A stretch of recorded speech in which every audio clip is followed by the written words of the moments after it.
Hey, did Fester alert you to this TV show, or is this TV show, Michelle, that you're all excited about that premieres tonight? Is that something that you had discovered or you had heard the buzz on? I heard the buzz on it. Okay, so because you mentioned that what were the Fester? Well, thank you for joining us, Fester. You're welcome. Thank you. I didn't get any prep from you last night. Everything okay? No, nothing's okay. Why are you sounding like Alec Baldwin? No. Is everything okay? No. Why is everything not okay? No. You all right? Yeah, I'm fine. All right. Everything's okay? Yeah, I fell asleep like at 9:15 on my couch. Wow. And then I was watching the ball game. Wow. Yeah. I wake up at like 12:30. I'm like, oh my God. Oh, by the way, Michelle watched Monday Night Football on ESPN2 last night. Yeah. To catch the Manning brothers. You know, the Manning cast. Yeah. I liked it, Fester. I liked it. It's so fun. The Manning cast is so much better than watching Troy Aikman and whoever the other guy is, Joe Buck. Buck. I do like Joe Buck. I do too. But every game you watch has vanilla commentary for the most part. Yeah. But the Manning cast is just awesome. I was watching the Manning cast. Yeah. Fell asleep at 9 o'clock. Right. Then I wake up at 12:30. I get a text from Meech an hour earlier. Stop calling my wife Meech. I'll never stop. Nobody calls her Meech. Which it's is the why. stupidest sounding thing in the world. Stop calling her Meech. So anyway, Meech sends me a text. Stop calling her Meech. I'm not mad at it.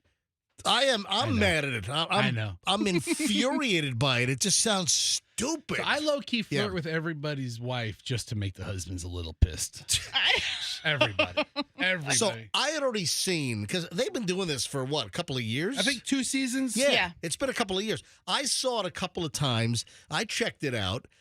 You didn't like it? Well, I did not like it. I guess I like the more traditional play-by-play. So I've seen it a couple of times. And then Fester, was it last week, said something to Michelle, hey, you're watching so much football. You ought to check out the Eli and Peyton show over on ESPN2. It's called the Manning cast. Where it's all loosey-goosey commentary. And, Michelle chuckled. I had to go into my home studio last night and record something for Andrew. And I hear Michelle just laughing hysterically. I didn't close my office door. So Michelle's laughing, and she's like, come here, hurry, come here. And she rolls the DVR back, and it was Eli making a Silence of the Lambs reference regarding lotion. And yeah. I mean, he literally had the line. And I was like, well, it was close. Yeah, it was very close. Close to the line. Right. But when he said the second line, I was like, oh my God, that's pretty deep, because a lot of people only know, I think, the other lines that involve the lotion. And he was like, places the lotion in the basket. It places the lotion. Put the freaking lotion in the basket. So that's the one that most people know. Right. Hey, Fessa, bring up the Googles real quick. Sure. So, but the fact that he was able to go deeper on this he did, and he knew the second part of this line, I was like, no way. Like, only people who are super fans of that movie. And then I'm thinking to myself, who else out there watching this is getting this joke with him? Because I only know, like, me and you. You know what?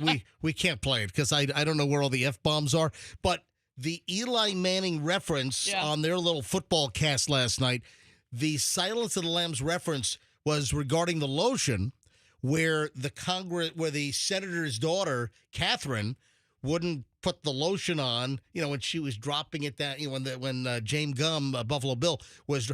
I can't play it because I know. I don't know where all the F-bombs are. But the reference is if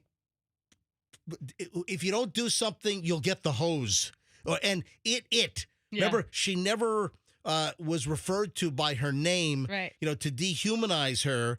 James Gum, Buffalo Bill from The Silence of the Lambs, always used it and, didn't, personalize her at all to disassociate from, humanity. So it gets the hose. So Michelle's cracking up. So I had to stop what I was doing. Michelle is cackling in the other room. Yeah, it's funny stuff. You know what? He came up, Peyton Manning was talking about his new 5 rules he's got for, the NFL and I mean, just totally disrupting, the old school rules. Who won? I fell asleep. Who won last night? Who won? I don't know. I fell asleep. Who won Monday Night Football last night? The Padres. Stop. The Lions. All right, so the Lions won. Yeah. It was a good game. Yeah. It was exciting. All right. So back to what I was saying a minute ago as we were launching the show, Michelle, and we got to mention this a couple of times. Is this a highly anticipated premiere? Yeah. So Michelle, and this is going to be the first thing in a long time that we're going to tune into this network for. Like, we watched Justified religiously. We watched the first couple of seasons. Of what show? Hang on a minute. I'm about to get there. Quit jumping the gun. I'm setting it up, dude. So we watched the first couple of seasons of The Walking Dead until I got bored with the repetition of the same old zombie stuff over and over. I mean, I could just do my impression, and you're happy with that. The Walking Dead lasted like 5 seasons too long. I mean, the concept really seriously. All right, we get it. Everybody's zombies, gases. No, they have a spinoff now. Well, it got so repetitive that when did we cold turkey just stop? I don't know. Remember, it was like we were watching. You literally said, "I'm done with it." In the middle of the show, we were maybe in season. Was it 2 or 3? I think we got at least as far as 3. Yeah, I think it was like maybe in the middle of 3. We're in the middle of a Walking Dead episode. I'm like, I am done with this. I mean, and literally shut it off and never went back. Yeah. I started watching it with Chloe, and then I think she got done with it too. Yeah, just all right, so. But people love it, and like I said, it has spinoffs, and I think some version of it is maybe coming back with the original dude. There was a big podcast, The Talking Dead. Yeah. Listen. It was so much stuff. People were really into zombies for a long time. Listen. Hey, did they ever resolve the original Walking Dead? Did they ever resolve? What you know what? What the deal? What was the ending? Guess what? You can go and watch that last season now if you want to and discover for yourself. Did who was the cop? Was it Rick? Yeah. Did he wake Rick up? Grimes. Did he wake up and it was a dream? I mean, what? I don't think so. Okay, all right. So, I mean, that's the kind of the easy way out. All right. So that doesn't go well for shows though. What is that? Wasn't that it was a Dallas thing? Yeah. The whole season dreamt. Yeah. It went great for Newhart. I'm sorry. What? Really? Newhart? I'm sorry. You had a whole dream? I have no. It was all a dream. I keep it to yourself. It was all a dream. I keep Bob it to yourself. had a dream. Listen, No. I never watched that. Larry, Daryl, and Daryl. All right, so moving along. So Michelle is all jacked up for, what is it, Lowdown? The Lowdown. The Lowdown, Yeah. which premieres on FX tonight. Yeah. Do you know what it's about? Oklahoma. Yeah, so like these Midwest or these Western, but not really Western states. Right. It's not Texas. Like, between Tulsa Kings and the Lowdown. Oklahoma's. Well, it's not Tulsa Kings. It's just it's Tulsa Tulsa Kings King. Singular. No, it is. Who It's Tulsa King. Yeah. Who gives a shish? Yeah. Dude, it's just not the name of the show. All right, so anyway, this another show, The Lowdown. Oklahoma has. Why do you call it the Lowdowns? Why do you call it the MJ's morning show? I like that one. All right, 6:10, just getting rolling. All right, we'll keep your thoughts because we'll talk about the Lowdown a little later on. I just know nothing about it, but Michelle's like raving that the reviews are really, really good. So she had me set the DVR last night for the Lowdown. All right, 6:10, just getting rolling. A busy Tuesday show. I got a lot to deal with today. I got some updates on numerous fronts. Folks, don't do this until I tell you it's ready. What? I'll tell you next. On the MJ Morning Show, 6:11. Back in a second. Stand by. We're starting.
6:19 at the MJ Morning Show. MJ, Michelle over there. Fester right over there.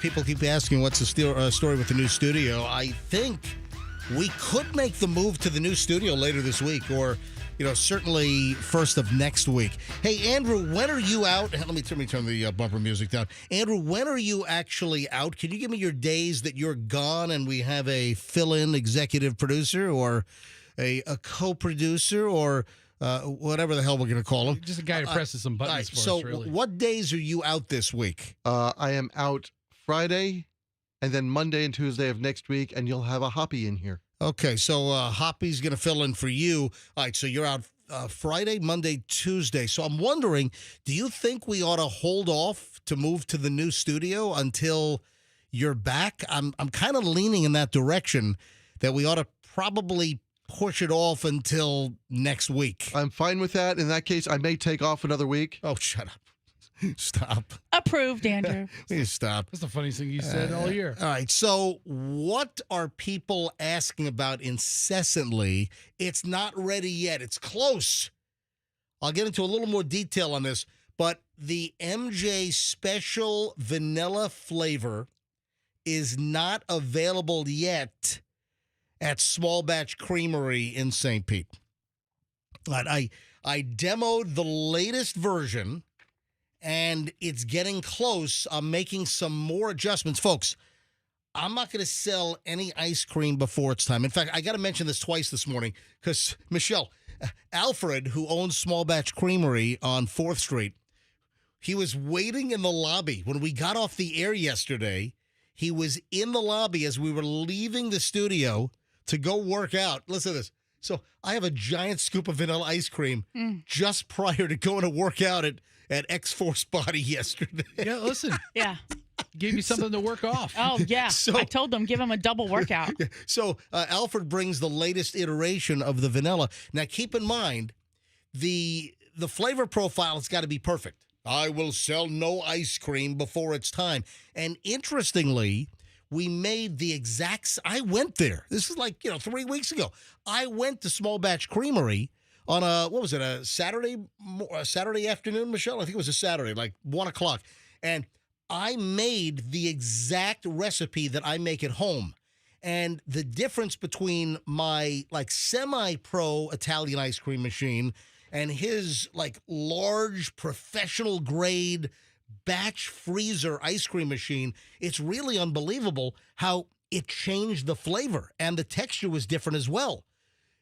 Exact same recipe that I make at home, I made in his kitchen at his ice, because they make everything. Every single bit of ice cream is made from scratch in the back of this Small Batch Creamery over on 4th and St. Pete. So if you're not up to speed, folks, I am doing a collaboration where I'm making my MJ Killer Vanilla, and it's a triple Killer Vanilla because it involves real vanilla beans and all the seeds, the specks, vanilla extract, as well as vanilla bean paste. So, I mean, the vanilla flavor is phenomenal. But unbelievably, I made the exact same recipe, but it tasted different. And it's all because of the ice cream machine and different amounts of air that get whipped in. So I'm adding to the flavor profile to get it exactly right. So that's where we're close. Yesterday's sample, where we added a certain percentage of more vanilla product, it's getting close. We're almost there. But what Alfred had said is that people are showing up every single day. Hey, I'm here to try MJ's special vanilla flavor. It's not ready yet. Not yet, Not people. yet. Just hang on. We're close. I think we're within a week or two. I promise this is not going to turn into an MJ new studio deal. What if we got into the new studio the same day that the ice cream was available? So it's right? it'd be a celebration. We could have a celebration. An ice cream party. Ice cream party. Yes. Exactly. All right. So it's coming shortly. Full of good ideas. The new MJ Killer Vanilla, the triple Killer Vanilla, is going to be available shortly. But don't go to Small Batch Creamery yet and ask for my vanilla. Trust me, I'll let you know when it's available. Oh, one other thing I wanted to deal with here. I got a email from a listener. Hey, what happened to MJ TV on YouTube? I'm like, nothing. Yeah, what happened? So why do I have an email? Good morning, MJ. Since you've been back from your trip to New York and Connecticut, MJ TV on YouTube has not had your shows live. Is there an issue with this? I enjoy watching the show, and since I'm at work, I can pause it when I have to step away from my desk. Please let me know. Thanks, Captain Rick. Well, I watched it last week when I was off. Yeah. Hey, Andrew, do you have any idea what is Captain Rick doing? Hold on. That Captain Rick is not getting MJ Morning Show live. If we get one email, it's operator error. Yeah, I'm not saying that this is indicative or this is a systemic problem. I'm saying, but I'm just trying to figure out. Listen, this is the MJ Morning Show customer service department. Even if it's just one person, or if it's 10 people, or if it's 1,000 people, if it's even one person like Captain Rick, I want to help Rick out. So, what could the deal be? I can help Rick out. Okay, do you want to email Rick? No, I want to tell him right now what to do. All right. Go to your computer and type in YouTube, and then type in MJ Morning Show in the search bar, and then click the one that says live. That's it, Rick. Right, why are you yelling like he's hard of hearing? I don't know. Maybe he is. Fester. Maybe he is. So MJ TV is up right now. Fester just brought up the MJ Morning Show live stream, and it says 9:23:25. That's really it. And it's Rick, it's on right now. Go to YouTube, type in MJ Morning Show. It's probably in your previously searched. Click that. Yeah. Hang on, Rick's hard of hearing. Go to YouTube. Type in MJ All right. Morning Show. Okay, all right. And then Click the one that says live. All right, there's one other thing regarding MJTV. You guys were talking about something yesterday, and I made a little note to bring this up because I want to know what you were talking about. What was the deal with MJTV and when the comments were available? People used to be able to leave comments on the side of the screen, and we took that down, and there's a reason why. I'll explain that in a second. First, though, what were you guys saying about yesterday? There was some kind of a drinking game?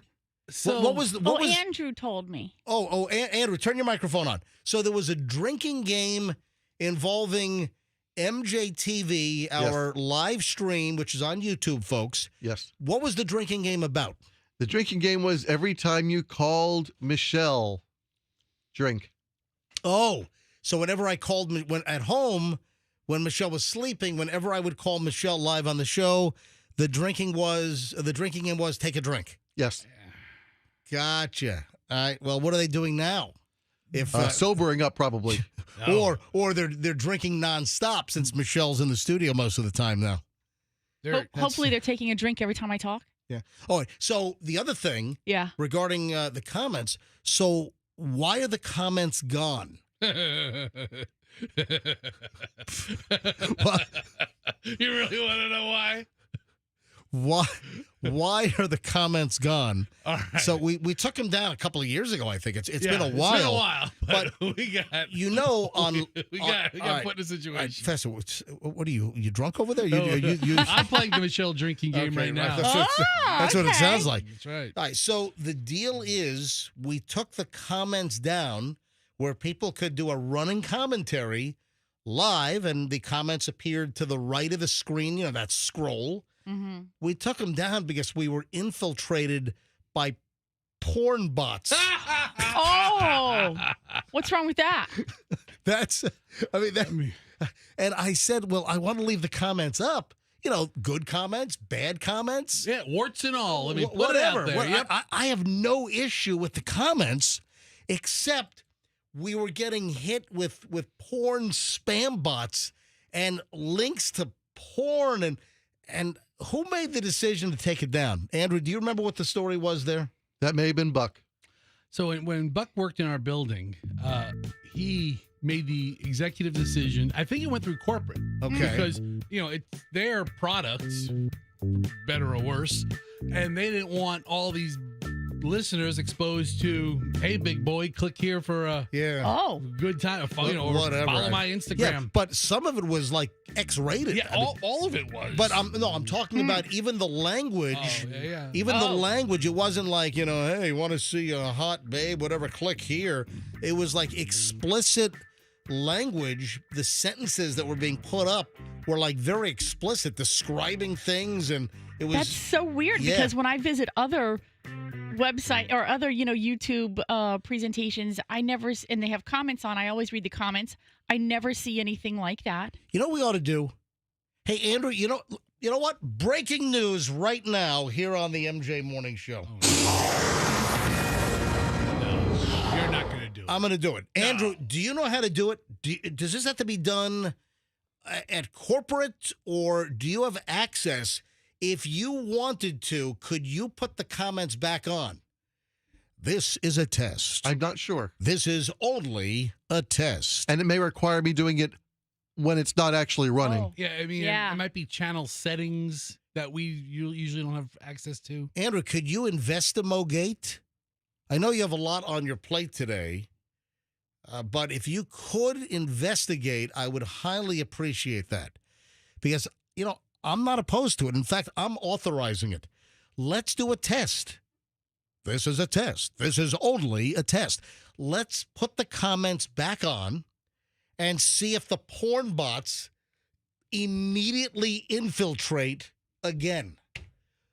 Maybe we can put the comments back on. So, Andrew, if you can add this to your list of things to do, I know your list is very, very small, but if you can add this to your list of things to do, maybe, well, can you go in right now and see, can you turn the comments back on right now live on the fly? All right, Andrew is actually looking right now to see if we can turn the comments on MJTV on right now so people can comment on the side of the video. I'm not opposed to it. In fact, I'm saying let's do it. And if the porn bots instantly, pop back in, then we'll have to take it back down. But I'm willing to give it a test. All right, we'll let you know what's going on. All right, 6:31 at the MJ Morning Show. When we return, folks, it's Pavlovian. I know you're drooling already. It's Morons in the News every morning about 6:40, and this morning's no exception. So Morons in the News next here on the MJ Morning Show on Q105, 104.7 FM. Anything new in the Allison Uber car crash case with the Kemp Law Group? You don't realize this at the time, but these take months and months sometimes. Spoke to Stacey Kemp yesterday. Yeah. I spoke to her about something unrelated, right? And it came up. I said, "Yeah, we're diligently working on the case." Yeah, it takes months, and the communication is what has impressed me the most through this entire thing. Hang on a minute. I interrupt this live spot. Chat is on.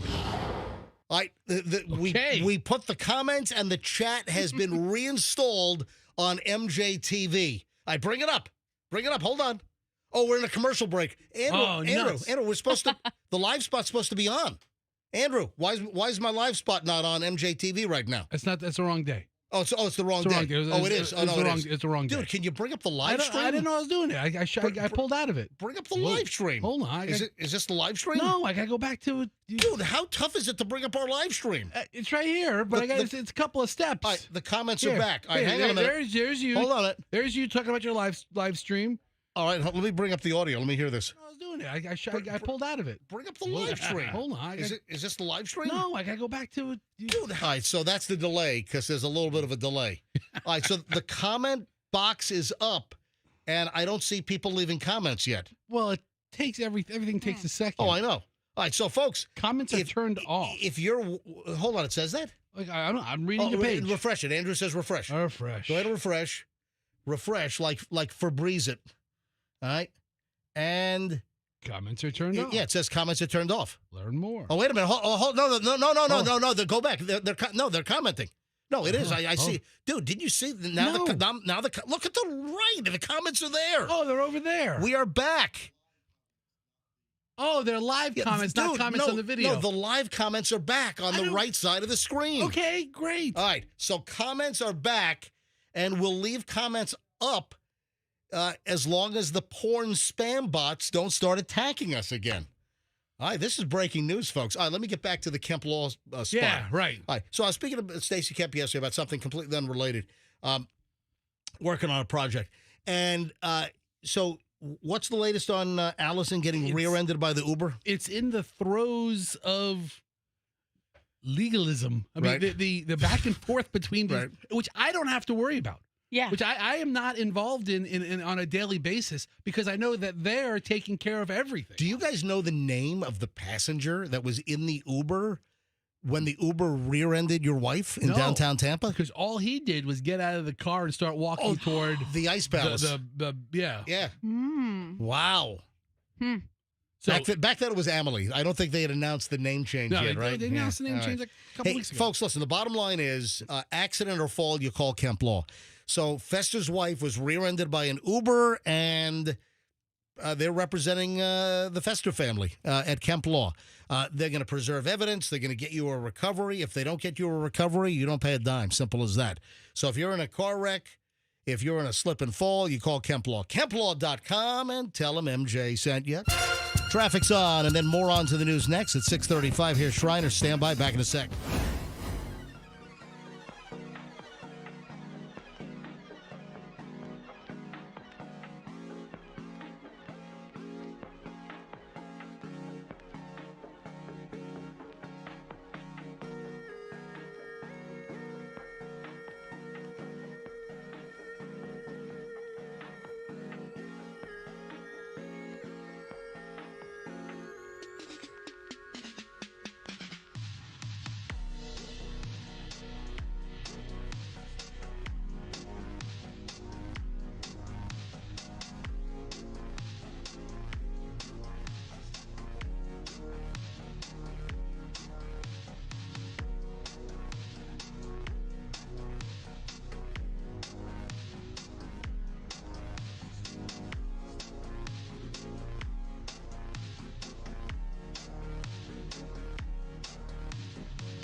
Everybody ready for some morons in the news?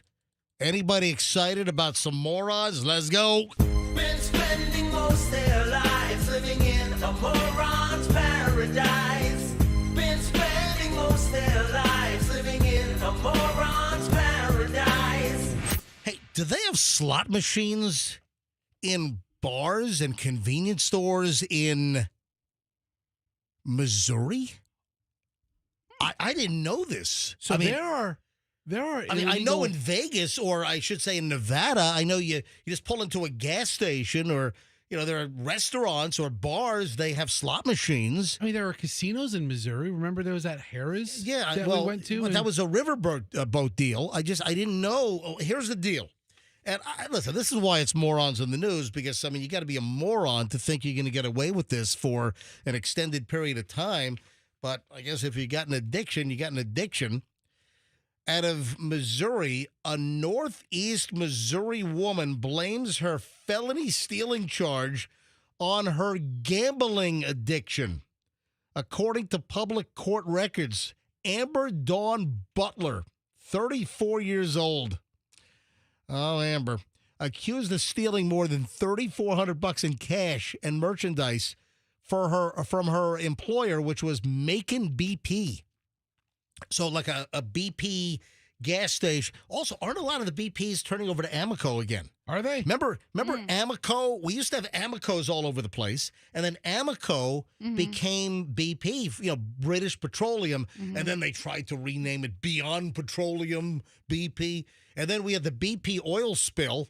Remember, then people were all pissed off at BP. Yeah. And now I'm seeing, over the last couple of years, I'm seeing all these BP stations now convert to Amoco. Not all of them, but a lot of them are turning back to Amoco. That they're relaunching, or they have been for, I think I first saw it up in New York. I think I saw like my first Amoco return up in Queens, like in 2016 or something. So I think it's been a while.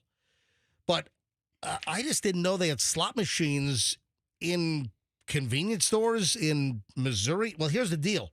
So she was ripping off the employer because she was addicted to the slot machine, apparently inside the convenience store. According to court documents, Butler admitted to police that she played the convenience store slot machines with money she took from the cash register in the safe.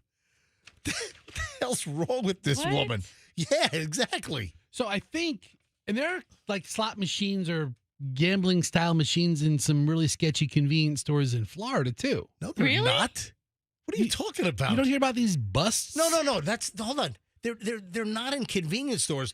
There have been busts for these illegal gambling operations. Yes, well, that's what I'm reading about with Missouri, is that they have unregulated or illegal machines, as you're describing, in a gas station. But I don't think because there's nothing about the gas station being in trouble here. No, what you're thinking about, Fester, there are illicit gambling operations, and there have been several busts in the Tampa Bay area over the last couple of years where they're not necessarily the traditional slot machines like you'd find at like the Hard Rock or out at Caesars in Vegas or whatever, but there's some type of gambling machines that are illegal in Florida, and they've busted a lot of places which seemingly are in like dingy, seedy strip centers. That's where some of those gambling busts have taken place. But I mean, this is just stupid. You're stealing from the register and from the safe to feed your slot machine addiction. Yeah, officers also said the defendant confessed to scratching lottery tickets without paying for them. Oh, my God. Also stealing cigarettes and bottled water. Man, she's a menace. She's just ripping off everything. Yeah. What about beef jerky? That's some expensive crap. Yeah. You ever see how much a bag of freaking beef? You can go to Ruth's Chris and get the finest steak they have. You can go to the Capitol Grill. Right? Go to Burns. Right? You can get a steak at like some top-end steakhouses, right? For the same price as a bag of some of this jerky. Where was coming back from Jupiter on Saturday night, I had to get a little bit of gas. So I stopped at Yeehaw Junction. I get off the turnpike at Yeehaw Junction, right, And of course, the old historic, Desertin? yeah, that's gone. It's in shambles. Well, no, it's gone. gone now. I drove No. by a couple of years ago and it was like super dilapidated. So same here. I drove. Listen, I've driven numerous times, and one time I drove by a couple of years ago, and it was all collapsed and dilapidated. Remember a truck? Like some driver of a tractor trailer lost control and drove through the frickin' place. And then it just sat dilapidated for years, all caved in. And then one time a couple of years ago, I drove by and it was cleared, gone. I mean, totally demoed. It's just a blank lot now with weeds. So I stopped. Where'd I stop? I stopped. So the first gas station I pull in, and all the prices for the regular unleaded were fixed at Yeehaw Junction. Everyone was like at $3.15 a gallon or something, right? All right. For unleaded. All right. So I get to the first gas station, and they have the cash and credit different price. I'm like, screw this. So it was like $3.15 for cash regular unleaded, and then it was $3.25 if you use the credit card. I'm like, screw that. So I just went right next door, and the Pilot was the same price, cash and credit. So, and then there's a raceway or a racetrack on the other side. Right. So I ended up, I just went to the Pilot. I'm not giving you 10 cents. I'm going to drive 50 feet and pay the same price, cash or credit. You'll drive 50 miles to pay I won't. Yes, you will. No, I won't drive 50 Yes, miles. you No, will. stop. I will not. Anyway, what a schmuck. Yeah. And she pleaded not guilty. Man, she was ripping them off for everything. But the point was, I went into the Pilot, and it wasn't like a Buc-ee's, as has been described to me, as far as their wall of jerky. However, It's incredible. there were like some jerky bags that were like $19.99. Yeah. It's not cheap. Sir, I mean, $20 for a bag of jerky? Well, then think about it. It's dehydrated, so it's like, ounces on the pound. Yeah, but they're I mean, using what's a pound of steak? Dude, they're using horse meat in that stuff. Most of the time. No, I'm kidding. I'm okay. kidding. You just made me so nauseous. I'm joking. Michelle, stop it. I'm joking. I'm kidding. Kidding around. All right. Jerky already makes me nauseous. Yeah, listen, horse jerky is the delight of the Amish. All right, six. It is. What do you think? What do you think they do with all those horses? They got a lot of horses. They got a lot of buggies. Yep. Yeah. A lot of stews too. All right. 6:48 at the MJ Morning Show as the morons roll on. Connecticut youth football coach arrested for shoving a 7-year-old player from the opposing team to the ground. You know what? Coaching 7-year-olds playing football might not be the thing for you if you're an adult and you're aggravated at a 7-year-old on the opposing team and you shove the kid onto the ground. I have to see the video. Yeah. I have to see the video. A coach for a Connecticut youth football team's been busted for shoving a 7-year-old player from the opposing team to the ground, according to police. Daniel Fazio, 38, an assistant coach with the New Milford Bulls, not to be confused with the USF Bulls, allegedly roughed up the kid on the field during a game against the Water Oak youth football team. Nice. Yeah, the child was not injured. Fazio was promptly fired and arrested. Yeah, we don't condone the recent behavior displayed by our former assistant coach, according to the Bulls in a statement. The behavior of the individual is not representative of the sentiments, morale, compass, or values of the entirety of the program. Fazio charged with second-degree breach of peace, disorderly conduct, and risk of injury to a child. He was arrested. He had to post a $20,000 bond to get out of jail, and he is scheduled to appear in a Connecticut court on October 2nd. I mean, what runs through your head where you shove a 7-year-old little football player to the ground during a 7-year-old's playing football?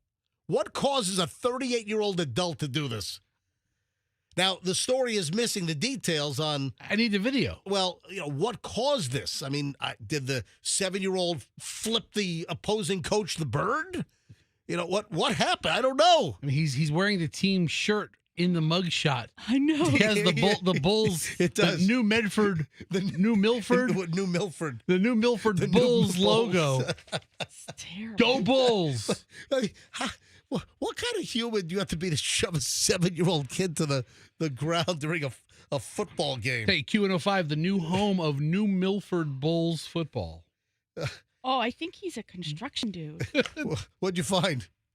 What? Oh my! I Michelle, think, into the microphone. I'm sorry. Yeah. What do Yeah, you? I think he owns a construction company. Oh, boy. He has excellent reviews. He's Really? the nicest contractor I ever worked with. Hold on. How'd you find this guy?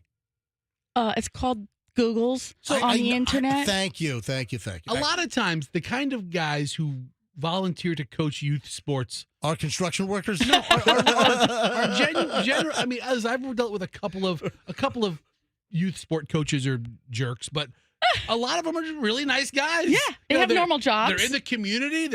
They run a company. They're giving back. Yeah. And they get into a kerfuffle. What's the name of the guy's construction company? Fazio Construction Oh, Incorporated. Fazio Construction.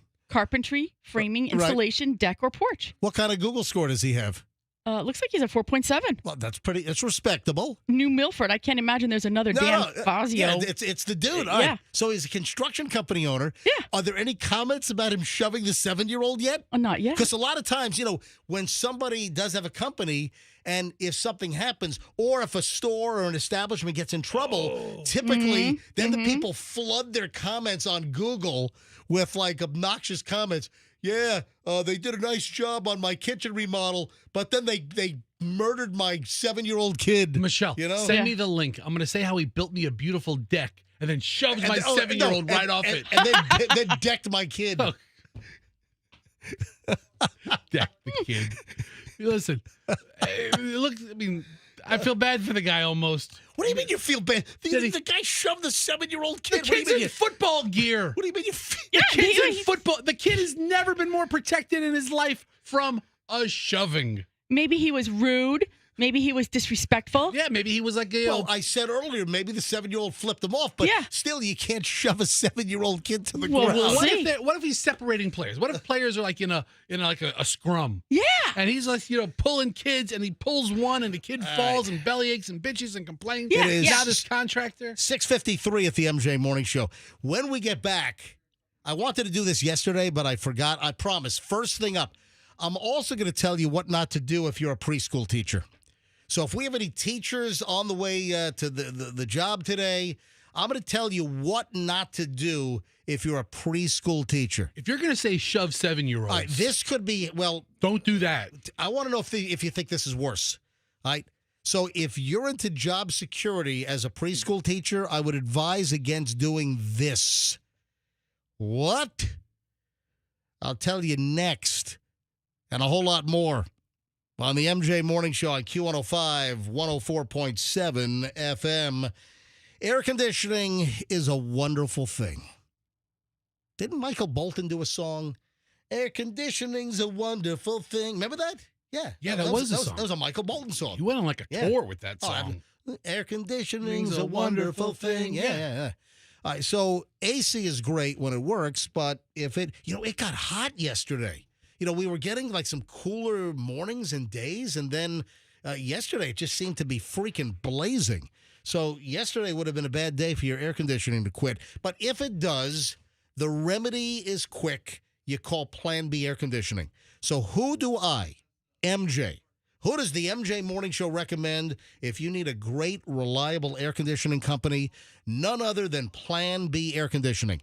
813-PLAN-B-AC. They'll get you up and running. They're trained technicians that are fabulous to deal with. Their pricing is fantastic. If you mention me, MJ, they'll give you 10% off. Any air conditioning problem, you call planbairconditioning.com, 813-PLAN-B-AC, and tell them that MJ sent you. At my house, I am loving my LiftMaster 87504 garage door openers from Banco. Let me tell you right now, these LiftMaster garage door openers are seamless. They are phenomenal. I mean, they are effortless. I love these. I never thought that I could fall in love with a garage door opener like I have. I've got the 360 light bar. These new light rings on the garage door opener from left back, they illuminate the garage like you think the overhead lights are on. Then you've got the video camera, which takes video of who's coming and going. It's all controlled on your app on your phone. If you leave your garage door open, or if you're like, oh my God, honey, did I leave the garage door open as you're like leaving for vacation? Look at your phone. It'll show you. If you left your door open, you just push the button and close it from your phone from anywhere in the world. LiftMaster and Banco. It's a heck of a combination. Get a LiftMaster 87504 garage door opener installed by Banco. Schedule your new installation and save $75. So you can save $75 on this state-of-the-art garage door opener from Banco Overhead Doors. Bank on Banco, BancoDoors.com, and tell them that MJ sent you. Traffic's on at 6:57. MJ Morning Show back in minutes. A little bit of volume on I-4 westbound around County Line Road and again between Branch Forbes and McIntosh. I-4 westbound also slows just a little on the approach to the 275 junction. But most of Tampa Bay is showing green and travel times are fairly optimal right now. So you should have a smooth ride to work.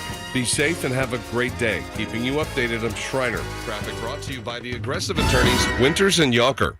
Give your home a breath of fresh air with help from the Zero Res Air Duct experts. Mention me, MJ, and get up to $75 off air duct cleaning services. Ask about Zero Res commercial cleaning, too. Schedule online at ZeroResTampaBay.com. This is MJ with an automotive alert. Tampa Bay's newest luxury dealer is here, Genesis of Tampa, where luxury comes standard. So does peace of mind. Every new Genesis includes the Miracle Advantage plan. 10 years or 250,000 miles of powertrain coverage, plus 4 years of complimentary maintenance. Their VIP service valet will also pick up and deliver your vehicle for service within 25 miles and provide a complimentary loaner. There's now a brand new choice for Genesis sales and service. Visit GenesisofTampa.com. Tell them MJ sent you. Got you tight on cash? McDonald's under $4 McValue menu comes through. Pick from your favorites like a rich caramel frappe or chocolatey mocha frappe. All small frappes are just $3.50. Or grab the iconic snack wrap for just $2.99. That's right, the snack wraps you love are back. Can we take a moment to celebrate the McDonald's under $4 McValue menu? There's something for every appetite, every vibe, and every kind of day. Mickey D's comes through. Ba-da-ba-ba-ba. Prices and participation may vary. Cannot be combined with any other offer or combo meal. My name is Maria. Okay, I lied. It's Mary. But I'm feeling more European after my European-style holiday on MSC Cruises. The ristoranti, restaurants, nightlife and shops in La Galleria. And of course, American touches, like a sports bar and water slides. Bellissimo. Okay, this is a problem. Book now and save up to 30% off, plus kids sale free. MSC Cruises. Let's holiday. To book, visit msccruises.com or contact your travel advisor. Restrictions apply. Ships registered in Panama and Malta.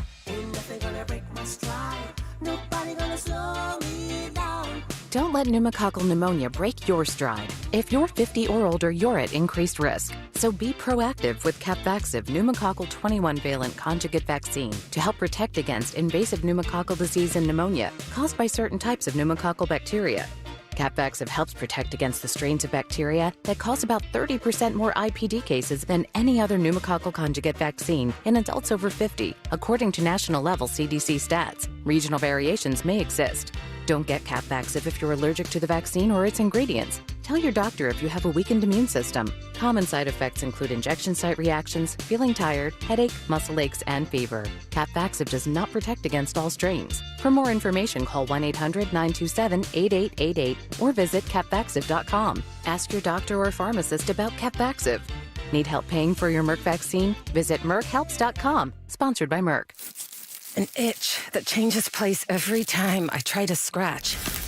A searing hot flash in a place that I wasn't prepared for. Stings, like I'm sitting on a cactus. Are you settling for irritating bladder protection? Ditch the itch with new Tena Sensitive Care.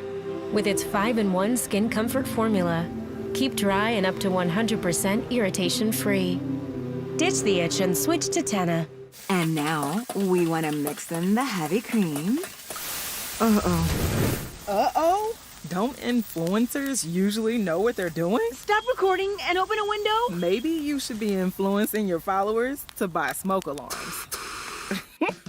We can't help you become a food influencer, but we can help you manage your finances with checking options, saving solutions, and more. There's opportunity here. Find a branch near you at cadencebank.com. Equal opportunity lender, member FDIC. Tired of hearing scary radio ads about the IRS? Tax Relief Advocates is different. TRA is here to tell you that if you owe money to the IRS, whether it's $5,000 or $500,000, we have a solution. TRA can eliminate or reduce what you owe to the IRS with zero risk to you. We have over 1,000 5-star reviews on Google and an A+ with a BBB. End your tax nightmare today by visiting TRA.com or call 800-583-6681. That's 800-583-6681. From the Kemp Law Group Studios, 104.7 WRBQ HD1 Tampa, a Beasley Media Group station.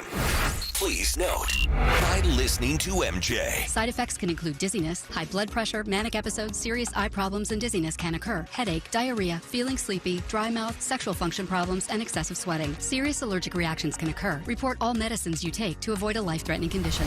This is the MJ Morning Show on Q105, 104.7 FM. You listen to us on 104.7 FM, Q105. Then, of course, we have all the digital options. You can stream the show live on all the major platforms. You just search for Q105 Tampa Bay on, Spotify or not Spot. That's for the podcast. But for like the iHeart app, the TuneIn app, the Odyssey app, or the My Q105 app. I mean, you can just download the My Q105 app. So there are like 4 ways to listen to us live on your phone or computer. And then, of course, we have MJTV. So MJTV, we've got cameras in the studio, and we are live on TV in the studio right now. You can see me flailing my arms all over the place. Yeah, you are. And you can even see this funky little poof of hair sticking out off the front of my head. So weird. Yeah. But we turned the comments back on MJTV. So we're YouTube streamed live on video every single morning. And if you just, Fess, what's the best way for people to find us? I know that if you go to mjmorningshow.com, one of the top things is MJTV. Yes. And you can click on Watch Us Live, or you can watch any of the shows later on. So, for instance, 3 o'clock this afternoon, the boss is out of the office. You want to just screw off, Yeah. Just go to the internet. That's it. And just go to mjmorningshow.com and click on MJTV on mjmorningshow.com, and then you can watch today's show and just, recount things. So earlier this morning, before I get to the items I teased, earlier this morning, we put the comments back on MJTV, where people watching can leave a running string of comments on the right side of the screen. It's been a couple of years since we've had comments active. We took the comments off because... It's the chat feature. So it's not comments on the video. Right. It's the live chat. Yeah. Let's call it what it is. Yeah. It's the chat feature on the side of the screen. The comments are typically below the video. Our comments are off, but we just put the chat feature back on so people can live comment during the stream. We had turned it off a couple of years ago because we were inundated and infiltrated by porno spam bots. Yeah. In the chat feature? Yeah. Yes. Yeah. Yep. Oh my gosh. Yeah, all kinds of click here to, see, and they were explicit stuff. So corporate made a decision to shut it off, and guess what? At 6:22 this morning, I made a decision to put it back on. I don't think that person at corporate works there anymore. Yeah. So So tons of comments already. So thank you very much for watching MJTV. All right, a couple of things here. This is not healthy if you cherish your position in early development child care. You might not want to do this. Oh, and as the kids are getting ready to grab the bus this morning. Right. Oh, I've got a bus driver story that you got to hear. Holy hell on wheels. All right. First, Virginia preschool teacher fired after she was caught tying a toddler to a chair. Oh, man. It's better than tying the kid up to the railroad tracks behind the school. I guess. Like some kind of old 20s silent movie or something. That's terrible. Preschool teacher fired after a security camera caught her allegedly tying up a toddler to a chair in a private school classroom. Unidentified teacher. Why is the teacher unidentified? Mm-hmm. Shame this teacher. Mm-hmm. Caught on surveillance video tying a 21-month-old to a chair. It's a little baby. Less than 2 years old? At the Vinci School in Northern Virginia. Yeah, Virginia Department of Social Services officer inspected the school after getting a tip-off from the daycare's licensing office that questionable actions were taking place. Wow, the teacher tied up a toddler for 22 minutes with a blanket. I guess the kid wouldn't sit still. Wow. All right, hold on. I'm watching this video right now. Yeah.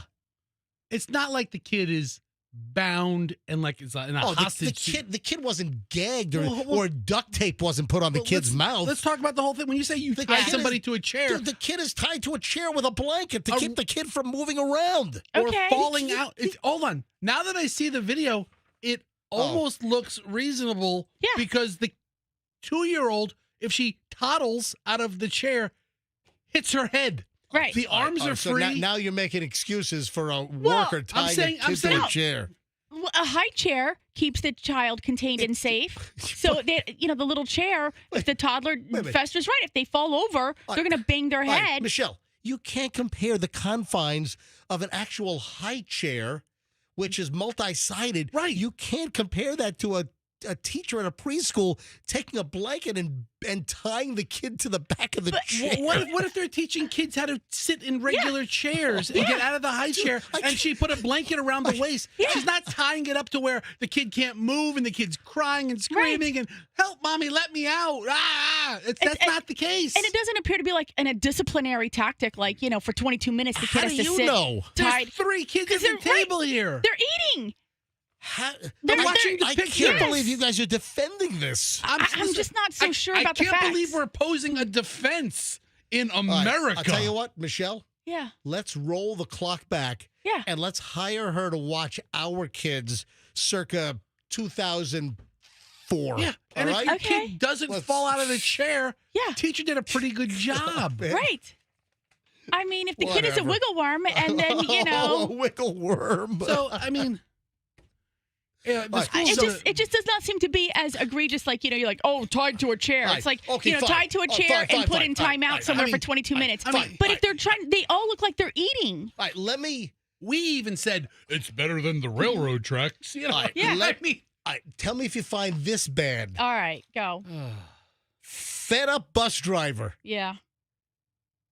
That's got my attention because you know what? Some of these kids on these buses can be monsters. Mm-hmm. And, these days, don't a lot of the school buses have an aide on? Do all buses, like in our local counties, have an aide on the bus or no? I do not know. Yeah, I don't know the answer to that either. So listen to this. Fed up school bus driver busted after blasting the heat to 100 degrees, threatening to cook the young children. What do you think? I'm like, okay, this is content for the MJ Morning Show. I didn't know buses had heat. Yeah, of course they do. When I was riding a yellow school bus, which has been many years, there was no air conditioning and there was no heat. I know there was no air conditioning, but I'm pretty sure there was heat on the bus. Listen to this: a fed-up bus driver, probably sick and tired of those little bastards, was allegedly blasting the heat up to 100 degrees, and he threatened to cook the children on board and vowed to bring a paddle and then beat them while driving the youngsters home. Harvey Slicker. Yep. Sliker. Is it Slicker or is it Sliker? So Harvey, 75 years old, is facing charges after police in a community called Sugar Creek, which is north by about 90 miles of Pittsburgh, Pennsylvania, received multiple complaints of children who got off the bus last Wednesday crying and sweating profusely. What's the crime? What's the crime? Slicker forced the children, who were between 5 and 12, to close the bus windows, and he set the heater to high to punish the children for their behavior. Little sons of bitches. That sounds like wrestling practice in high school. Yeah. I mean, okay. The only thing missing, I remember the wrestlers at my high school. Yeah. They used to get the big, huge black trash bags. Yeah. Yep. They used to put the trash bags over their body and cut out armholes to increase the sweat to lose weight. for water weight body mass loss. Yeah. Yeah. So he forced the 5 to 12 years old. The kids get off the bus, and they are sweating like they were left in a locked car in a Home Depot parking lot in July for an hour and a half. Survival skills. My God. So the temperature on the bus was somewhere between 95 and 100 degrees as the bus driver blasted the freaking heat. I mean, wouldn't he have gotten the worst of it? The Yeah. vents are right up there by him, right? That's kind of what I was thinking, too. Yeah. Kids got off the bus and told their parents. The bus driver said, "I'm going to cook you all."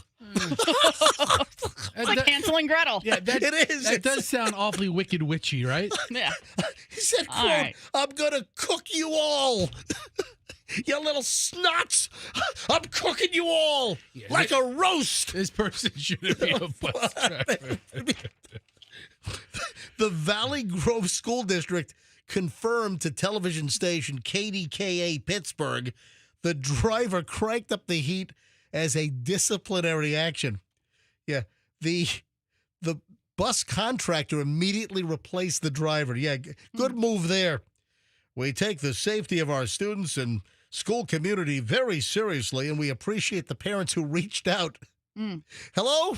Hello, school district? Yes, the bus driver just threatened to cook my kid. The contractors assured us that the individual will no longer be driving for them, and a new driver began on Thursday morning. So this happened last Wednesday, and they had a new. They must have fired the driver. And he's also charged. Yeah. So the bus driver has been charged with simple assault and recklessly endangering another person, both misdemeanors, and they've barred him from school property. Man, you ever get into it with a bus driver? You ever ride the bus when you went to school? Listen, I remember. Yeah, did you ever ride the bus? Yeah, I did. Yeah. I remember I was in middle school. Yeah. How do you think I got to school? I don't know. Maybe you walked or you drove. Yeah, you live close, you ride a Right. bike, your parents drop you off. There's a bunch of ways to get to school. I had a bus driver, I think in 7th grade. Yeah. And his name was Ed Heward. Ed Heward. Ed the bus driver. And I called him Mr. Hard every day. Why? Because I'm in 7th grade. Right.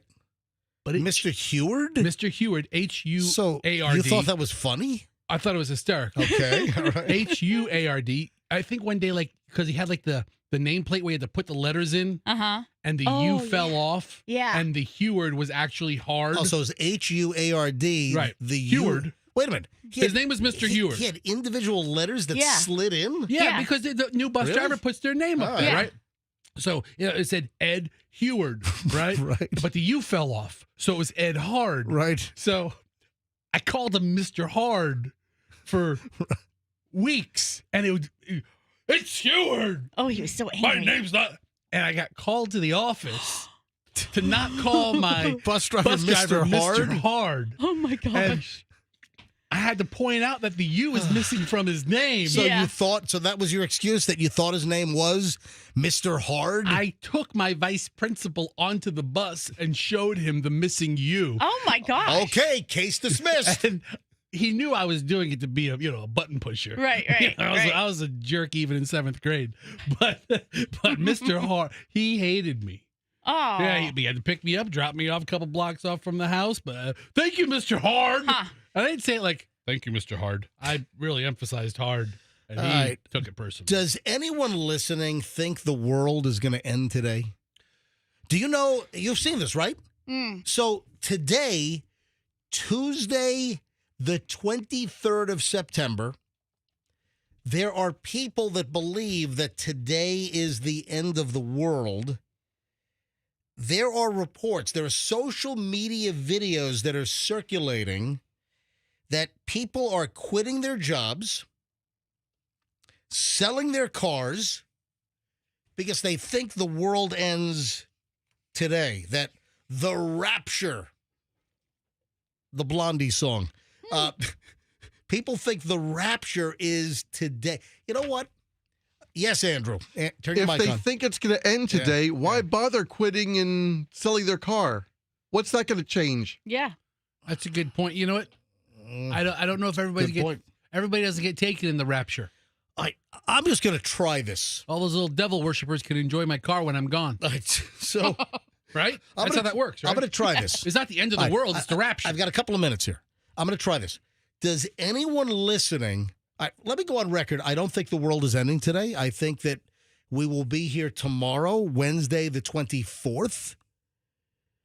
I think we'll be here tomorrow for the Wednesday show. But does anyone that's listening right now think that today is the end of the world? And additionally, have you sold worldly possessions?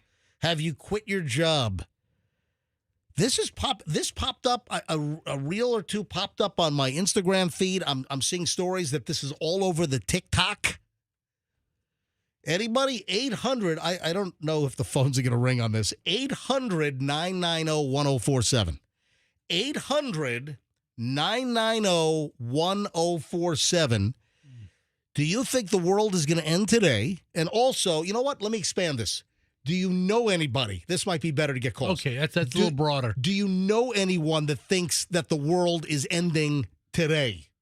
All right, anyone? Let's go quickly because I'm on a time schedule here. I don't want to get too late for starting the hour and 20 minutes plus of Nonstop MJ. So quickly, 800-990-1047. 800-990-1047. Fire up the phones. Yes, Fester. What if the rapture already happened for them? They're gone. We're stuck here. They're not calling in. What if we get no calls? Because it's already over. Because the rapture's done. Yeah. And they're gone. We don't even know it. Yeah. I think we've got a better shot. Turns out none of us were believers after all. I think we've got a better shot of getting people that might know people that we're talking about the world ending today. Is this happening in America? Yeah. No, yes. it is. Who has their car for sale? I'm looking for a car. Any old, 75-year-old guy boats for sale? Yeah, right? Yeah. Any old Cadillacs? A 75-year-old Christian man drove to church and back. Now he's getting ready for the rapture. Selling it at a deal. Yeah. Here's a woman, September rapture confirmation. I just quit my job. I mean, I'm looking at some of these. All right. Hey, phones are ringing. Let me grab Tammy in Bradenton. Tammy, hi. You're on the MJ Morning Show on 104.7 FM Q105. Hello. Good morning. And no, the world is not going to end today. If you know your Bible, Matthew, like I said, and there's a lot of wackadoos out there and all this conspiracy. Yep. But I think we're good. But, unfortunately, it's kind of scary because I do work with two residents that believe that, and one used to be a priest and one used to be a minister and believe that the world will come to end this evening. Oh, wait a minute. Okay, so you do know people that think, so you're confirming that you know people that think the world ends today? Yes. Wow. As a matter of fact, I won't say where I work, but I am. But you said residents, so are you a nurse or a doctor? Yes. I'm not I'm just a CNA. Okay, and all right. I work at a residency. So is CNA is a certified nurse anesthetist? Yes. Okay. Yes. All right. Certified, yes. These two people do not have dementia. They are very well-minded still. And it is kind of scary, especially when they, do their residents, as in people that live in a facility, not like a medical resident, a student. Oh, okay. Yes. All right. I'm sorry. I hear a. They still have their wits. They're in assisted living. Right. But yes, and it's very scary. One's Catholic and the other one is just, non-denominational. And they do believe that the world will be coming to an end today. And, yeah, today, yes, they do. All right, Tammy, thanks for the call. All right, let me squeeze in Trisha in Zephyr Hills quickly here. Trisha, MJ Morning Show, you're up. Hi. Hi, MJ. How are you today? Doing fine. Go ahead. Wonderful. My dad's a preacher, and his field of study was mostly Revelations. And I've been taught since I was a toddler that it will not be a set date. He will come like a thief in the night. You will not know when the Lord's coming back. Okay, all right. All right, so you're not buying that the world ends today. All right, well, thank you, Tricia. I really appreciate you buzzing in on this. But there are people apparently selling their materials, quitting their jobs, and they think, again, folks, I am very confident we'll be here tomorrow morning, here on the MJ Morning Show on Q105. When we get back, we start an hour and 20 minutes of nonstop MJ. So over an hour and 20 minutes of nonstop content, which you're going to love. Do you know that we have a silly string arrest here in the Tampa Bay area? We've been cracking down on the silly string. You got to hear this. We've been taking it very seriously. Hang on. Dude, don't make fun of this. We have a silly string arrest here in the Tampa Bay area. What is going on? We will explain in minutes about the silly string arrest. Oh, also, you know the toy Playmobil? It's kind of a, would you say it's like Michelle, a Lego competitor, sort of? Yes. Isn't it like bigger Legos for like younger kids? Yes. No. That's something else. No, so Playmobil. All right, let me explain. Playmobil, I think, offers larger Lego type when we get back, things. I was made aware of some Playmobil toys for like kids like 4 to 10 that you're not going to believe. I'm like, what? What the hell is Playmobil trying to teach the kidlets? You got to hear this. That's just scratching the surface of what's coming up. We got tons of crap next. MJ Morning Show here on Q105, 104.7 FM. So I got a call from my friends over at Veterans Ford a couple of days ago. And they're like, MJ, you got to let people know that there are some amazing deals right now on the F-150s. The Lightning is included. Now, this is amazing. So Ford has like this credit tier system, like 0 through 4, I believe, is how they rate people in their credit. Right now, Ford is going to put everyone on the same tier. So if you're approved, regardless of tier, Ford is going to give you the best interest rate or lease payment regardless of your credit score tier. What does this mean? Get 0% financing for up to 72 months on the purchase of an F-150 all-electric Lightning. This deal is going to expire at the end of the month. You got to hurry. These are amazing offers. 0% financing for 72 months or an unbelievable lease payment for a $72,000 F-150 all-electric pickup truck. And there are also amazing deals like 3.9% financing for up to 72 months on the F-150, the gas trucks. Right now, folks, you've got, 7 days to hurry to Veterans Ford to take advantage of these amazing offers on these amazing deals on Ford trucks right now. Veterans Ford, Linebaugh, and the Veterans Expressway. Walk in there and tell them that MJ sent you. Let me give you another great deal from Zero Res. The more you clean right now, the more moolah you're going to save. How about getting 3 rooms of carpet clean for just $119? Look at your house. You got 3 rooms of carpet that are just filthy and you need your carpet to look showroom fresh again, you call Zero Res Carpet and Air Duct Cleaning, and they're going to make your carpets look like they're brand new, like they just rolled out of the factory up in Dalton, Georgia, wherever they make that stuff. So 3 rooms for $119, 4 rooms for $154, 5 rooms for just $179. These are great numbers, folks. Call Zero Res and schedule today. You want Zero Res because of the process. They don't use the soaps, the chemicals, the shampoos that the other companies use. That leaves a residue. Zero Res uses the ZR water. It's an electrolyzed water. They don't leave a residue. Your carpets get cleaner. They stay cleaner longer. Go to ZeroResTampaBay.com. You got to mention me, MJ, to get these deals. 3, 4, and 5 rooms for amazing prices. ZeroResTampaBay.com. ZeroResTampaBay.com. Call them up or book online and tell them MJ sent you. 7:26, back in minutes. 1 hour, 20 minutes nonstop MJ next.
is on. So we have a silly string arrest. Well, this story's got a little bit of everything.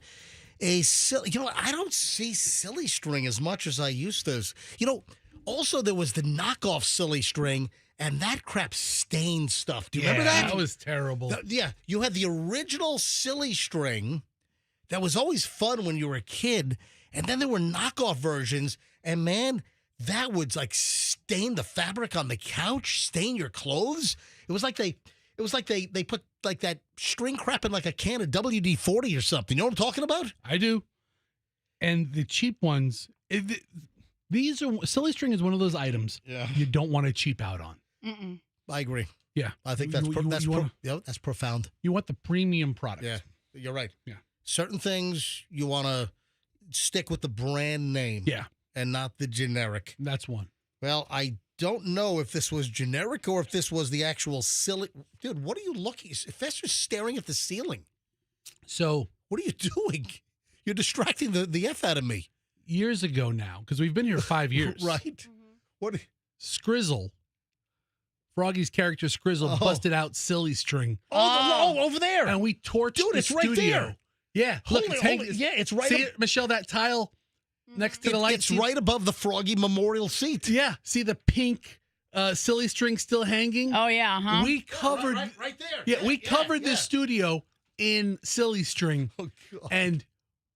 And Mason was so pissed because we cleaned it up like half-assedly, thinking we had a cleaning crew. That's what he was doing afternoons here. He was mad. He came into the studio, and this place was a disaster. It was a mess. And he was like, oh, yeah. That fat-ass Fester, he can't clean this son of a bitch studio.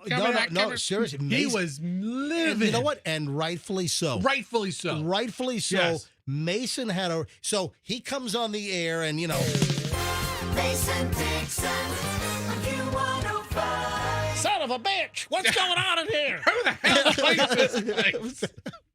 What pack of morons? And guess what? There still is some silly string hanging from the ceiling. All right, so we have a silly string arrest right here in the Tampa Bay area. We should have been arrested for what we did to the studio. Escort. Ooh. Like a sex worker? Escort battered man with silly string, according to the cops. It's like, what? A Florida woman has been arrested for an alleged attack with silly string. Investigators say that the battery happened last Thursday at the OCC Roadhouse Bar in Clearwater. Oh, my God. Oh, my God, what? I almost went there this weekend. Why? We might go next week. Are you serious? Yeah. It's like I don't know much about the OCC Roadhouse Bar in Clearwater. Okay, I've never been, but it's like, remember OCC Choppers or Orange County Choppers, the TV show? I've been to the OCD bar many, many times. Yeah, I'm a regular. I'm a regular at the OCD bar. There so often you bought the damn place. No, but OCC, remember Orange County Choppers? Yeah, the guys who build those. Is that what it stands for? Yeah, it's like it's a themed restaurant around that. And Hudson had his birthday last week, and he likes cars and motorcycles. I don't know if he likes motorcycles yet, but I was going to find out. And we're going to go to. I say, hey, let's go to the OCC Roadhouse, and we didn't go, but we will. And silly string happened there. Yes. Okay. As detailed in the Clearwater Police arrest affidavit, Crystal Watts. The spelling of Crystal is Krystl. Crystal Watts. So you know she's a good time. 48 years old, confronted the victim and began spraying him with silly string until the can was empty. She then allegedly threw the can at the victim, one Jesse Hammock, 33 years old. The silly string can hit Hammock's forehead, causing a laceration. So his forehead was cut with the metal can of silly string. Now, the affidavit, the arrest affidavit from Clearwater Police, it does not specify a motive. This happened, again, last Thursday at 9 p.m.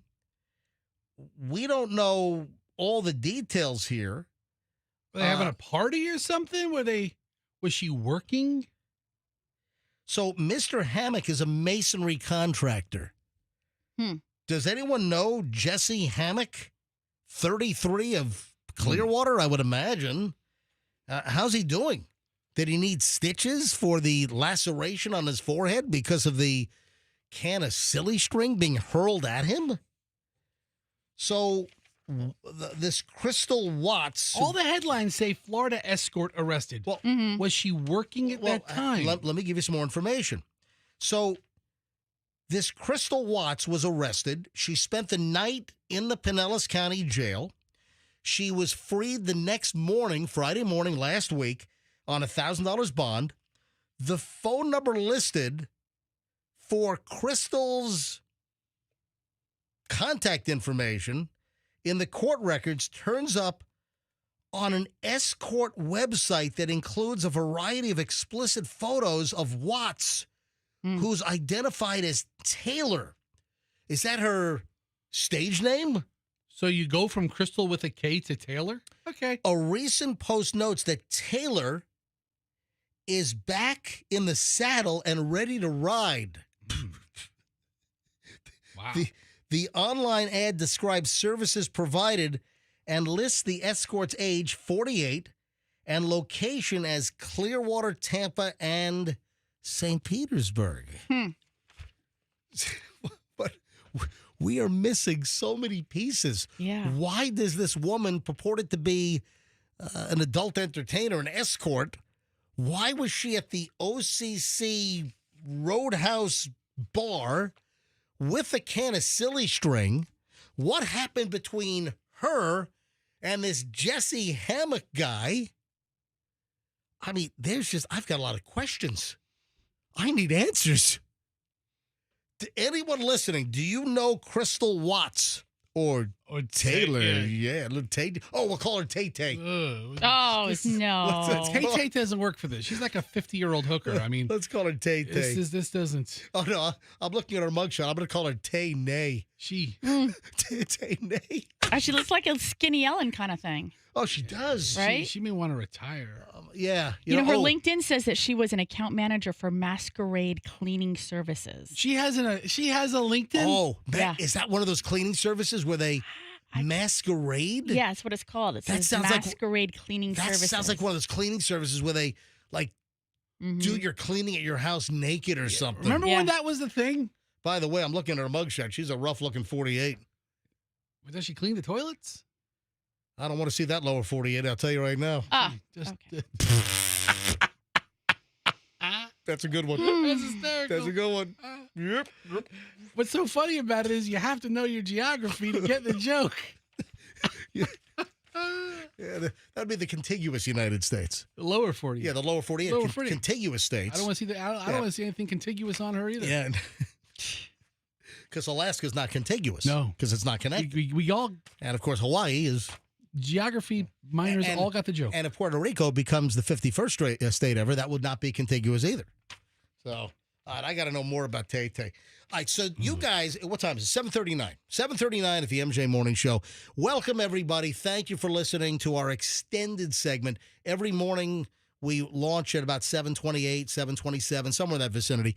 Over an hour and 20 minutes of nonstop MJ. You'll hear no interruptions, no commercials. We don't play music anymore. But, just nonstop content for over an hour and 20 minutes. No one else does this in the market. We're the only ones.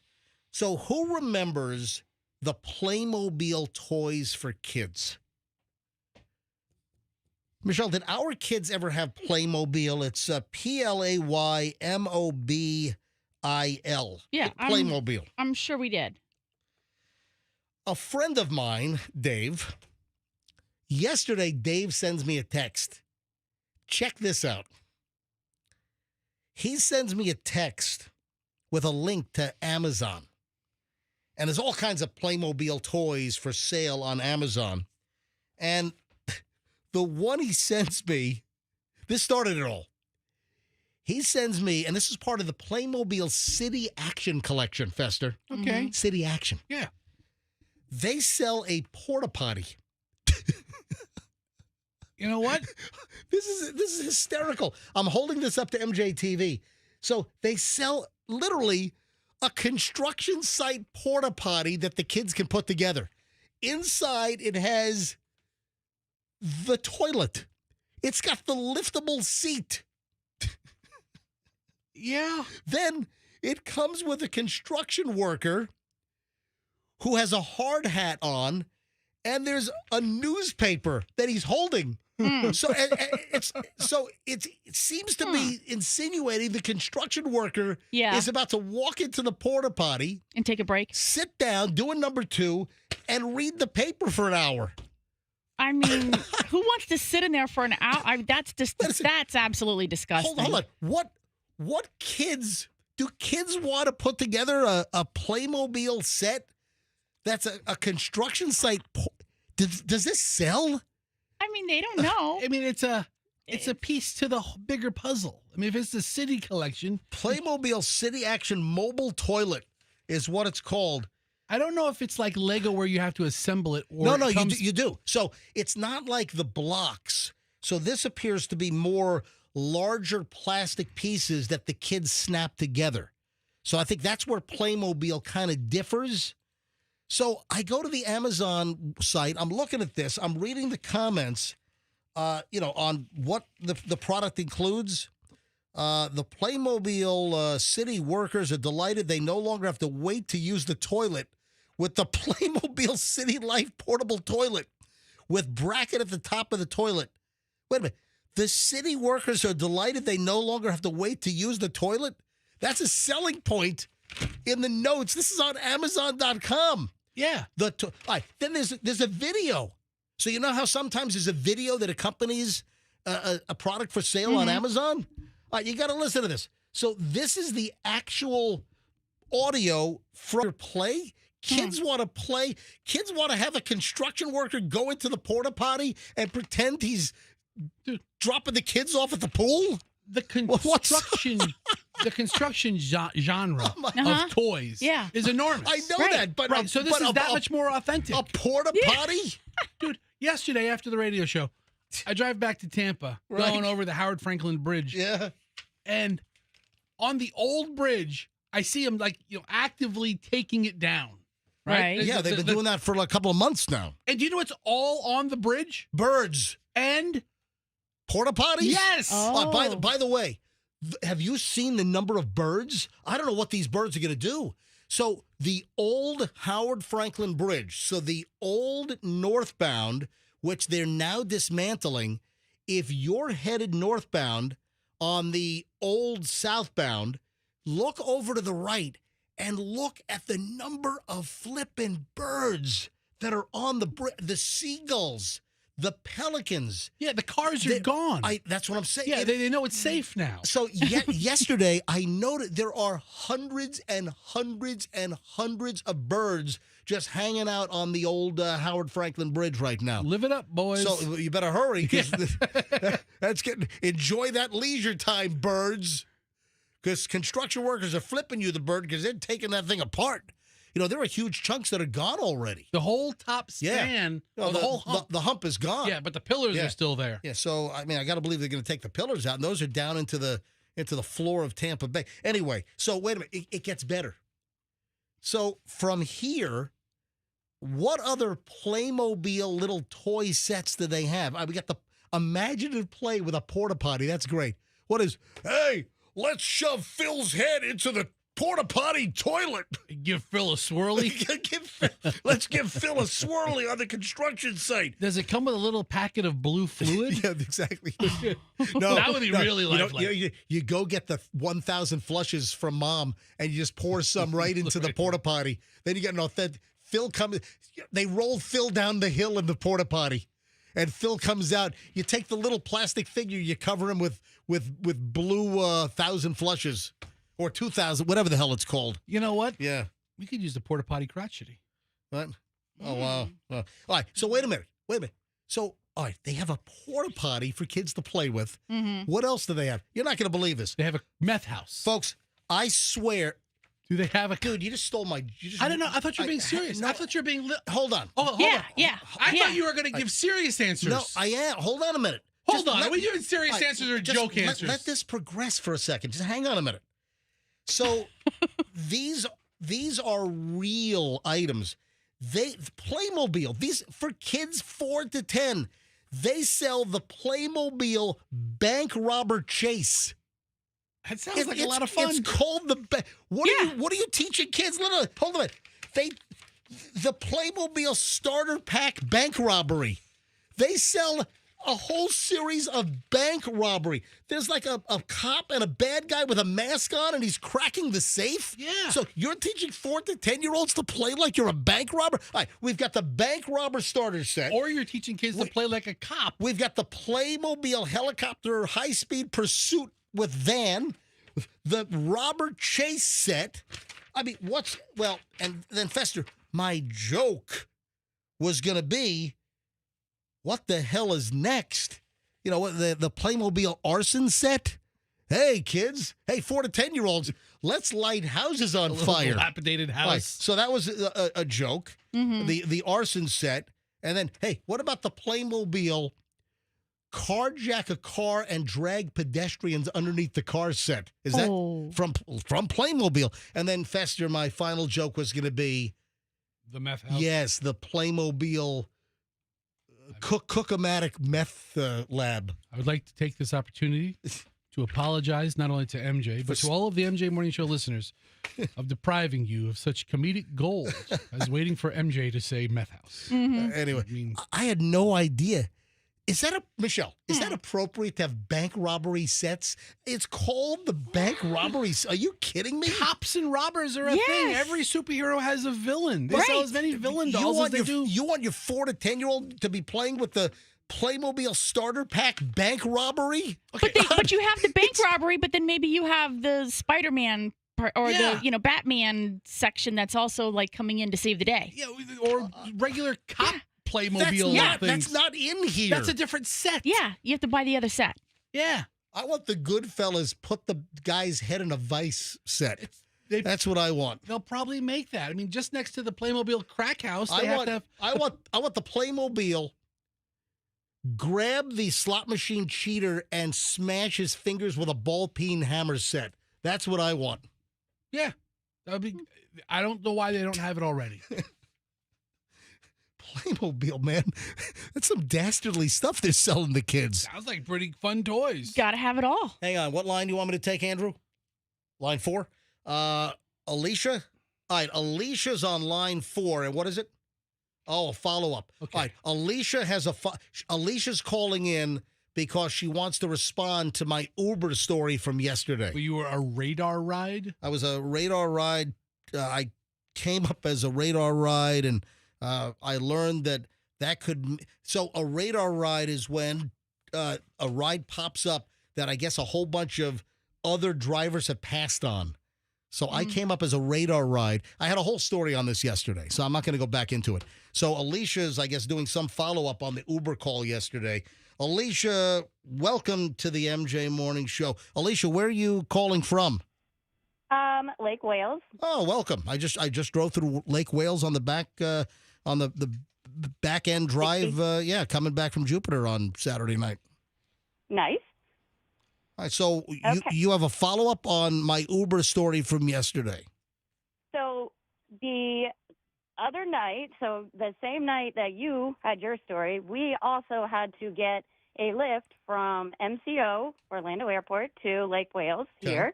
And it was the worst ride we've ever had. We thought we were going to die. All right, so hang on. All right, so you fly into MCO, which is Orlando. Where were you guys coming? Where are you coming from? Vienna, Virginia. So we went IAD. We left Washington. All right, so Dulles. All right, so you fly back into Orlando and you grab an Uber to take you from Orlando Airport back home to Lake Wales. What happened? You said worst Uber ride ever? Oh, ever. 35 to 40 miles per hour on I-4. What? Drifting in and out of the lanes almost getting hit. Wait a minute, was your driver drunk? He wasn't. He didn't seem impaired. We didn't smell alcohol, but the exits, he rode the middle lanes. It was. Wait a minute, you're telling me that how long's the ride from Orlando to Lake Wales? How long's that ride? Like an hour? It's supposed to. Yeah, it ended up taking us obviously more because he went 35 to 40 miles per hour. But on I-4 where cars are doing 80, 85, 90, your Uber driver is doing 35 miles an hour on I-4. Yes. And braking every time he saw an illuminated arrow in the road or some construction ahead, he was slamming the brakes. See, the guy must have been We were high. literally, I think he was, we think after the fact that once we sank it all in, we think he was very high. Oh, you think he was high? Yeah, you don't smell alcohol, but if he took a gummy or if he took an edible. Oh, yeah, you wouldn't Because smell. He was seeing things, I think, that weren't really there. Hold on, so you think he was hallucinating while driving 35? I mean, do you know what a hazard that is? Cars must have been flying by you like jets whizzing by. Yes, they were. They were, and he was swerving in and out of the other side of, the lanes. Why didn't you tell him to end, Alicia, why didn't you tell him to end the ride, pull over, let us get off, let us out of here? Well, because it was so late, and it's in the middle of, between Orlando and Lake Wales, there's like a dead zone. And we just we kept looking back, trying to make sure we're not going to get slammed. It was a nightmare. My God, this could have been a death ride for you. All right, so did you report this to Uber? We did yesterday. Oh, thank God. So, I mean, first of all, from Orlando to Lake Wales, it must have been what, like a $50, $80 ride? It was $100. $100 ride. Yeah. First of all, you should be fully credited for that ride. Has Uber responded yet? I don't believe so. Not yet. Dude, this driver, Alicia, that driver needs to be pulled off the road. Yes, I know. That's what we said. We were so scared. It was crazy. What kind of car was it? Ford Edge. Holy, was the driver young or old or just male, female? It was a male. He was younger, probably in 30s. He didn't really speak English. Wow. So he couldn't really understand us when we had to keep telling him, go straight, because he almost would stop in the middle of the road. Dude, I-4, you guys are lucky you're alive. I know. Did you think about calling 911 while you're in this slow-moving vehicle? You can give enough. We thought we were going to get pulled over. I mean, I don't know how we didn't get pulled over. I have no idea. I mean, if an officer doesn't see you or is alerted to you, I mean, sometimes you have to call them just to let them know where you are or what mile marker, and they can dispatch people. We probably should have. Yeah, we probably should have. That is unbelievable. All right, listen, Alicia, thank you for calling. I'm glad. Was it you and your husband or? Me and my boyfriend, yeah. You and your boy. Thank God you're okay. Thanks for calling in and sharing. But Uber needs to get this guy off the road. He needs to have his Uber driving privileges revoked. Absolutely. I have no idea how I don't know how they screen these drivers. I don't know, but something's got to be done. Do you remember the first name of the driver? Do you remember his name? Yes. What was the first name? It's Alexander. Alexander. I mean, it's on the app. Yeah, get him off the freaking road. What rating did the driver have? Did you see the number? The rate. What? I don't. My boyfriend said a 5, but what? How the hell could this driver have a 5-star rating? I don't know. Maybe it was his first time popping edibles. Yeah. Did you get I'm assuming so. All of his other rides have been edible free. Did you get the message from Uber like 2 days later? Would you like to leave Alexander a tip? Oh yeah. Did you guys leave like 0 stars or 1 star? I don't know. What did you leave? It didn't give the option, my boyfriend said, so I don't know. It was, interesting. Yeah, go back. Usually you can rate your driver. Wow. Yeah. Unbelievable. Okay. Alicia, thanks for the story. Do me a favor. Problem. Let's follow up on this. Let me know what Uber says, because they ought to refund your entire trip. That's number one. And number two, you ought to get a notification. They're taking this guy off the road. And I'm glad you're still with us. Thank you, Alicia. All right, thank you. All right, thanks for listening. Holy crap. Do you know how dangerous it is for someone to be driving 35 miles an hour on I-4? That's scary Going stuff. that slow, that is worse than driving too fast in some cases. Right. Hang on a minute. We got a caller about Kenal. Oh, I guess wants to call about the Playmobil toys. Kenal, welcome back to the MJ Morning Show. Hey guys, hi Michelle, hi Fester, hey MJ. Hey. So you were complaining that these toys are teaching kids how to be robbers, but my boys who don't have these toys, they play cops and robbers. And then the arson one, my two boys, they pretend that there's a fire, and then they'll be firefighters. One will be a driver. One. We were joking about the arson one. The bank robbery one and the car chase, those are real. We were joking about the arson Playmobil and the meth lab. We were joking about those too. But no, meth lab, I got that you were straight joking about that. But I'm like, there's an arson one. My older one loves pretending to be a firefighter. I was borderline considering getting it for him. the arson set. Canal, what if Playmobil had like a house of hussies, like a house of prostitution or something, all little Playmobil hoe house? Yeah, no, like little no. like a house with a lot of rooms, like a ranch in Nevada. Oh, the bunny ranch. Yeah, like one of those. Huh? Playmobil bunny. A bunch of Playmobil characters with lingerie on. Thanks. Listen.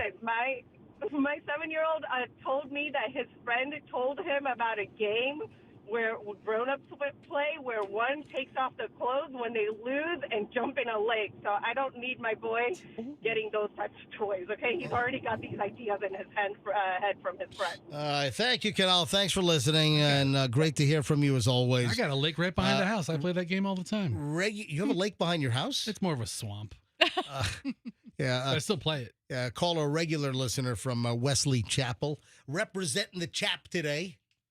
The Chap? The Chap? The Chap? Why hasn't that caught on? I don't know. The Chap. Wesley Chap. Give me the Uber driver. Janice is an Uber driver. Line 6. Janice, MJ Morning Show, you're on. Hi. Hi. How are you, MJ? You're not driving 12 miles an hour on I-75 right now, are you? Absolutely not. And there's a lot of Uber and Lyft drivers that are not really who they say they are. They show up saying they're somebody, and they're not actually that person. These passengers really need to watch out for us to make sure. I even went to pick up somebody at the Motel 6 the other day, and some guy was there pretending to be me. Wait a sec. To take her to the airport. How is that? How? Wait a minute. So you're saying that people just look. People, fake. How does it explain that? I'm confused. Do they just look for places where people might be waiting for an Uber? They pull up and they pretend they're the Uber? No, they actually sign up for Uber under different names using the same car. And they have even at the airport, they have 10 phones in their car waiting for an Uber or Lyft. And then hold on. They have 10 phones in their car. But wait, how can they impersonate you, your name, your car type, and your license plate? That's what they do, and the lady said, "You are not my driver." And hold on a minute. Come around. They must not have given your name. Yeah, they must have said, "I'm your ride," because that would indicate they were hacking into the Uber system somehow. Mm-hmm. Yeah, and that's happened to me twice in the last 2 months. Wait, hold on a minute. I'm still trying to understand this. So you have a legitimate pickup at Motel 6, and some other guy shows up. How did that other guy know to show up to get this guy? If you have the Uber call. They've got them linked together and everything. There's some way or another that these people are linking them together. I can't. That's how our accounts are getting hacked into. How do they get paid? That was my next question. They link it to their account. I mean, you get their account. All right. I don't know, but you do have an email about that. You need to check the picture. Yeah, check the picture of the driver. I thank you. I got to be honest. Yeah, you're absolutely right. I'm a little more confused with that phone call than Janice, thanks for the call, but You thought she was going to clarify some things for you? Yeah, I'm actually in a fog right now. That's a new Like segment. I just ate 17 gummies. Okay. All right. Let's have a new segment called "Let's Confuse MJ More." Oh. And we'll start with a subject you know something but not a lot about, and then people will just give you odd information. Ladies and gentlemen, it's time for Confuse MJ More. Now your host, Fester. All right, we have Janice on the line from Lake Wales. Where was she from? No, it was Alicia from Lake Wales. Sorry. Yeah. MJ thinks he knows the inner workings of YouTube. Hey, can I point something out? Yes. Burger King Bobby. Yeah. Burger King Bobby sends me a text. Guy walking around downtown Tampa with a firearm just strapped to his side. It's the law of the state. Not yet. Oh, Not- he's early. Yeah, he's early. Open carry doesn't start until the 25th. So Burger King Bobby sends me this is on Friday, Michelle. Mm-hmm. Last week, Burger King Bobby sends me a text. Hey, I'm in downtown Tampa right now. Just walked by a guy with a gun, just not a cop. And I texted him, is it a cop undercover? He said, no, there's a regular dude. And he's got a gun just strapped to his side. And I'm like, whoa, open carry has been, ruled the law of the land here in Florida, but it doesn't take effect. You know what that's called? It's called jumping the gun.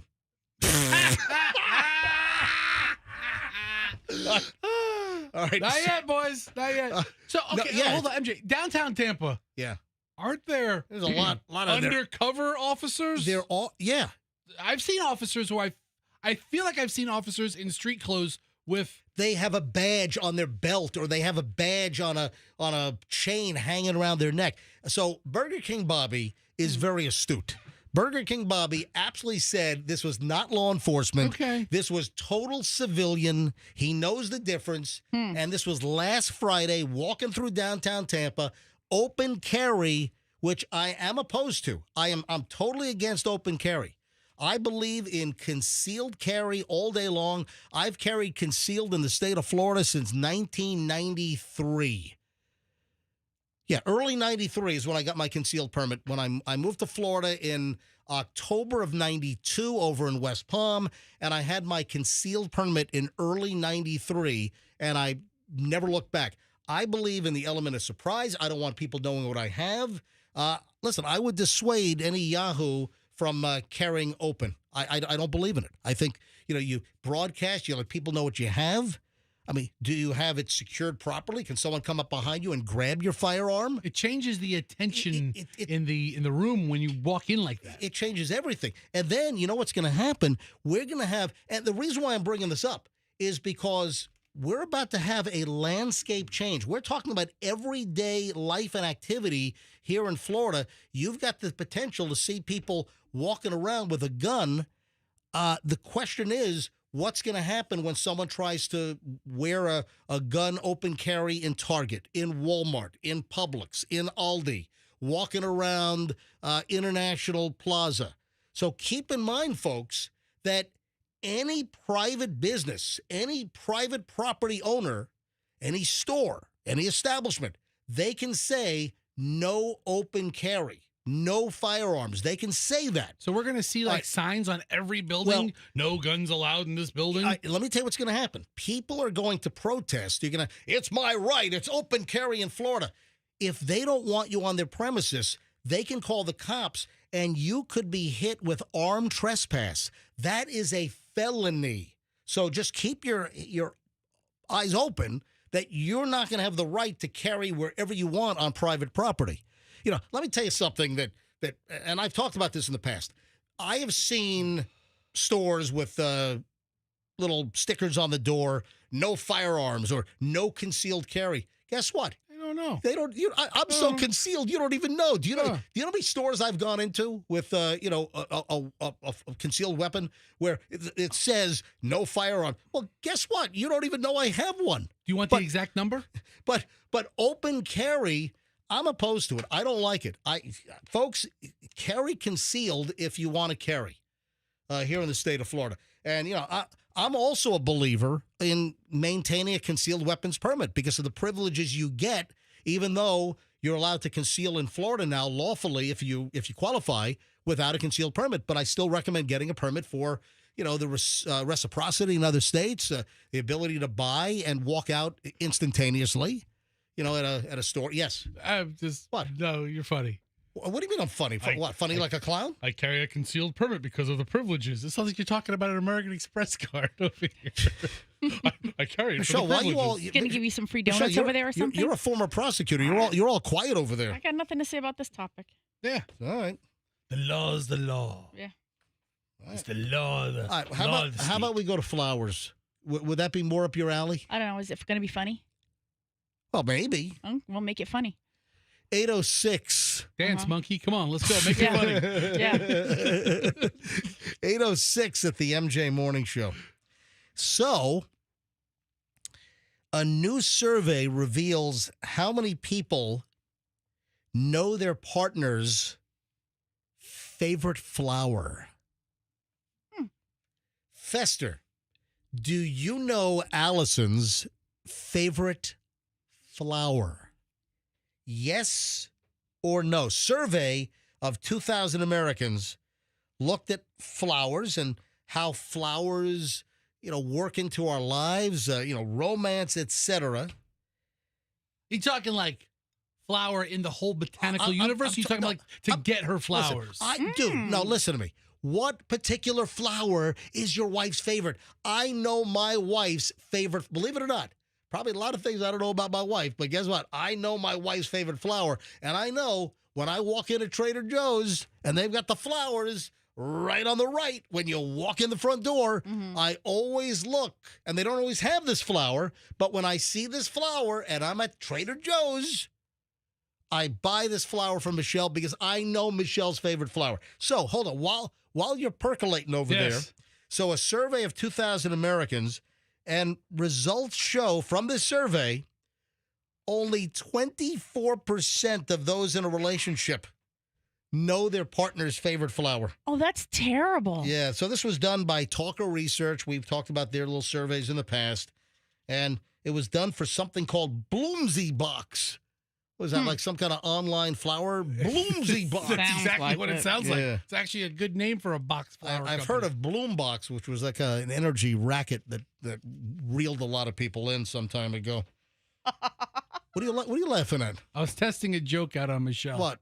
Oh, did you write something down? I wasn't sure about this joke. Hold on. What are you I didn't think she would audibly laugh at it. I'm sorry.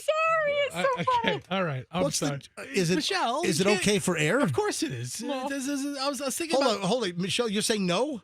Yes. It's absolutely. It is. You just slid my wife a joke? I slid a joke because I was on the bubble about it. Like, gosh. What is it? What's the question? How many? Oh, no. To you? Yes. Okay. What is your wife's favorite flower? I know mine. I'm going to reveal it in a minute. My wife's favorite flower is self-rising. That's the joke. I wasn't sure about it.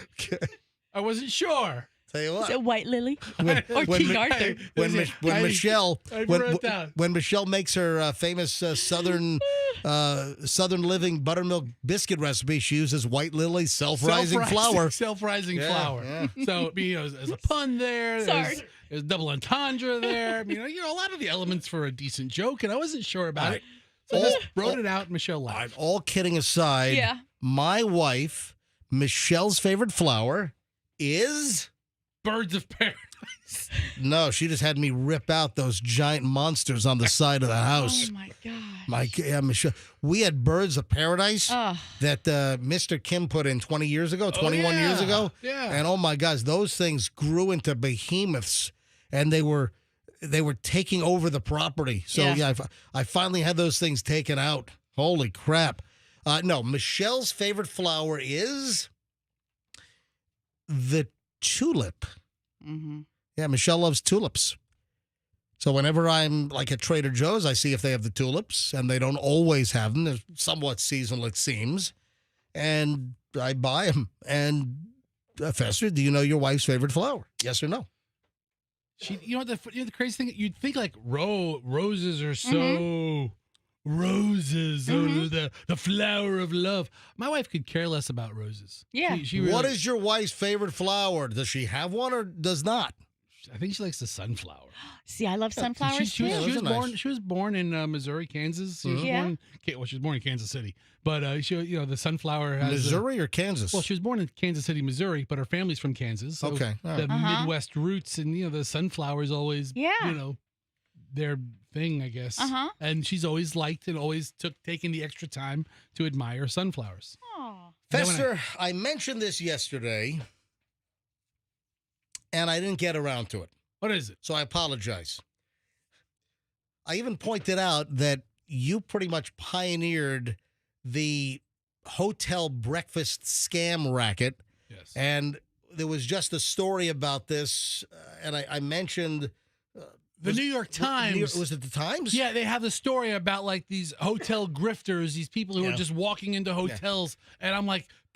Yeah. What? Yeah. So we brought this up on the show. Yeah. New York Times had a story about all these people that are like ripping off hotels by just showing up and going in and eating free breakfast, which they have the free breakfast for the registered guests.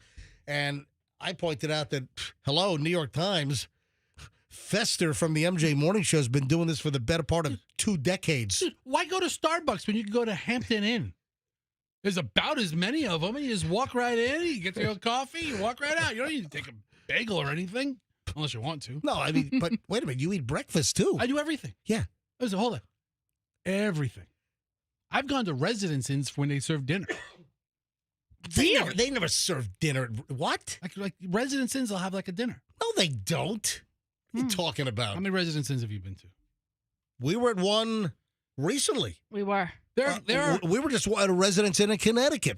There was no dinner at the residence inn. Embassy Suites has happy hour where they give you drinks. Oh yeah. Yeah. I go to Embassy Suites. I've seen sometimes I've seen like a table with hors d'oeuvres at some places occasionally. Yeah. All right, so listen to this. So I mentioned the story about Fester and the his hotel grifting. He's been doing it for 20 plus years, and now the New York Times in the last couple of days they had a story on this. They're like, late to the party, New York Times. I'm like the George Washington of hotel breakfast grifting. I found another one. Another story's popped up. I'm like, Fester again. It's called pocket packing. Fester, duh. Fester, how long have you been pocket packing? You want to know how many I have on me right now? Okay. All right, so let me read this headline. This is New York Post. I've got like 16 Splendas in my shirt. He just whipped out Splendas. Where'd those come from? Wawa? Yeah, well, Wawa doesn't. Yeah, no, these didn't come from Wawa. Where'd those come from? Some other place. Wawa serves like Wawas have like the Wawa logo on. Oh, they do. But you have tons of those as well. These might have come from a hotel. All right. So listen to this headline. New York Post. I'm sorry. So New York Post redid a Fox News story. So the original story came from foxnews.com. And then, of course, the New York Post and Fox News, same. It's all Murdoch. It's all, News Corp. Pocket packing trend has customers taking advantage of freebies to the extreme. As inflation squeezes wallets, some diners are squeezing a little too much out of the condiment station. Yep. A trend now dubbed pocket packing, and restaurants are feeling it. Guests who pocket pack at restaurants or fast food establishments help themselves to an excessive amount of items such as plastic utensils, straws, napkins, condiments, including sugar and ketchup packets. Victor Carvalho, owner of the original Dunkin' Donuts location in Massachusetts, recently told Boston television station WCVB he's seen people taking an abundance of items every day. Every day. People will be people. Their habits don't change because of where they are, while Cavallo said there's no set policy that limits the amount people can take. He said that businesses end up paying for it. I'm like, dude, pocket packing, grabbing, Fester, you go to Wawa, and how long now have you been taking like the entire bin of Splenda, whatever you take? How long have you been doing that? 15 years? Okay, dude. My wife had to talk to me. Dude, you're the original hotel breakfast ripoff grifter, and you're the original pocket packer.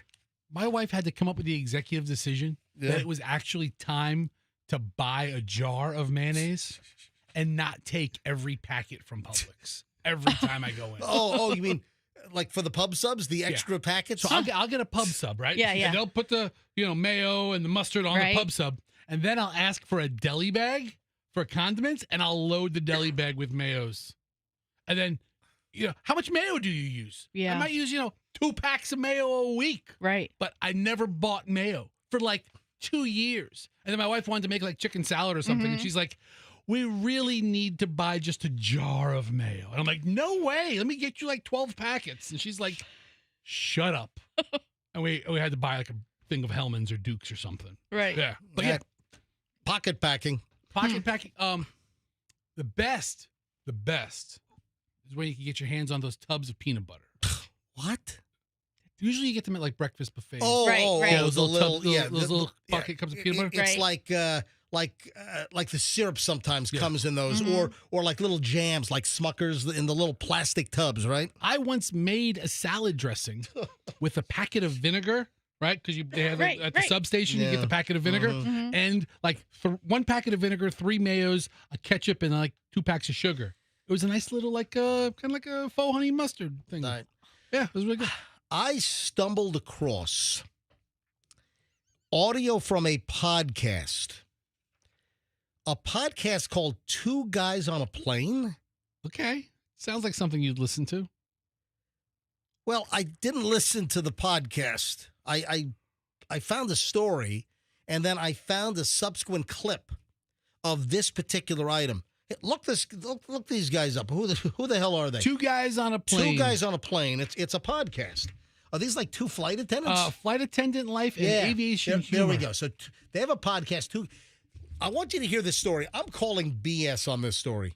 I'm like, hold on. These guys are doing a podcast. They need content. I'm not buying this thing. So I want you to listen to this.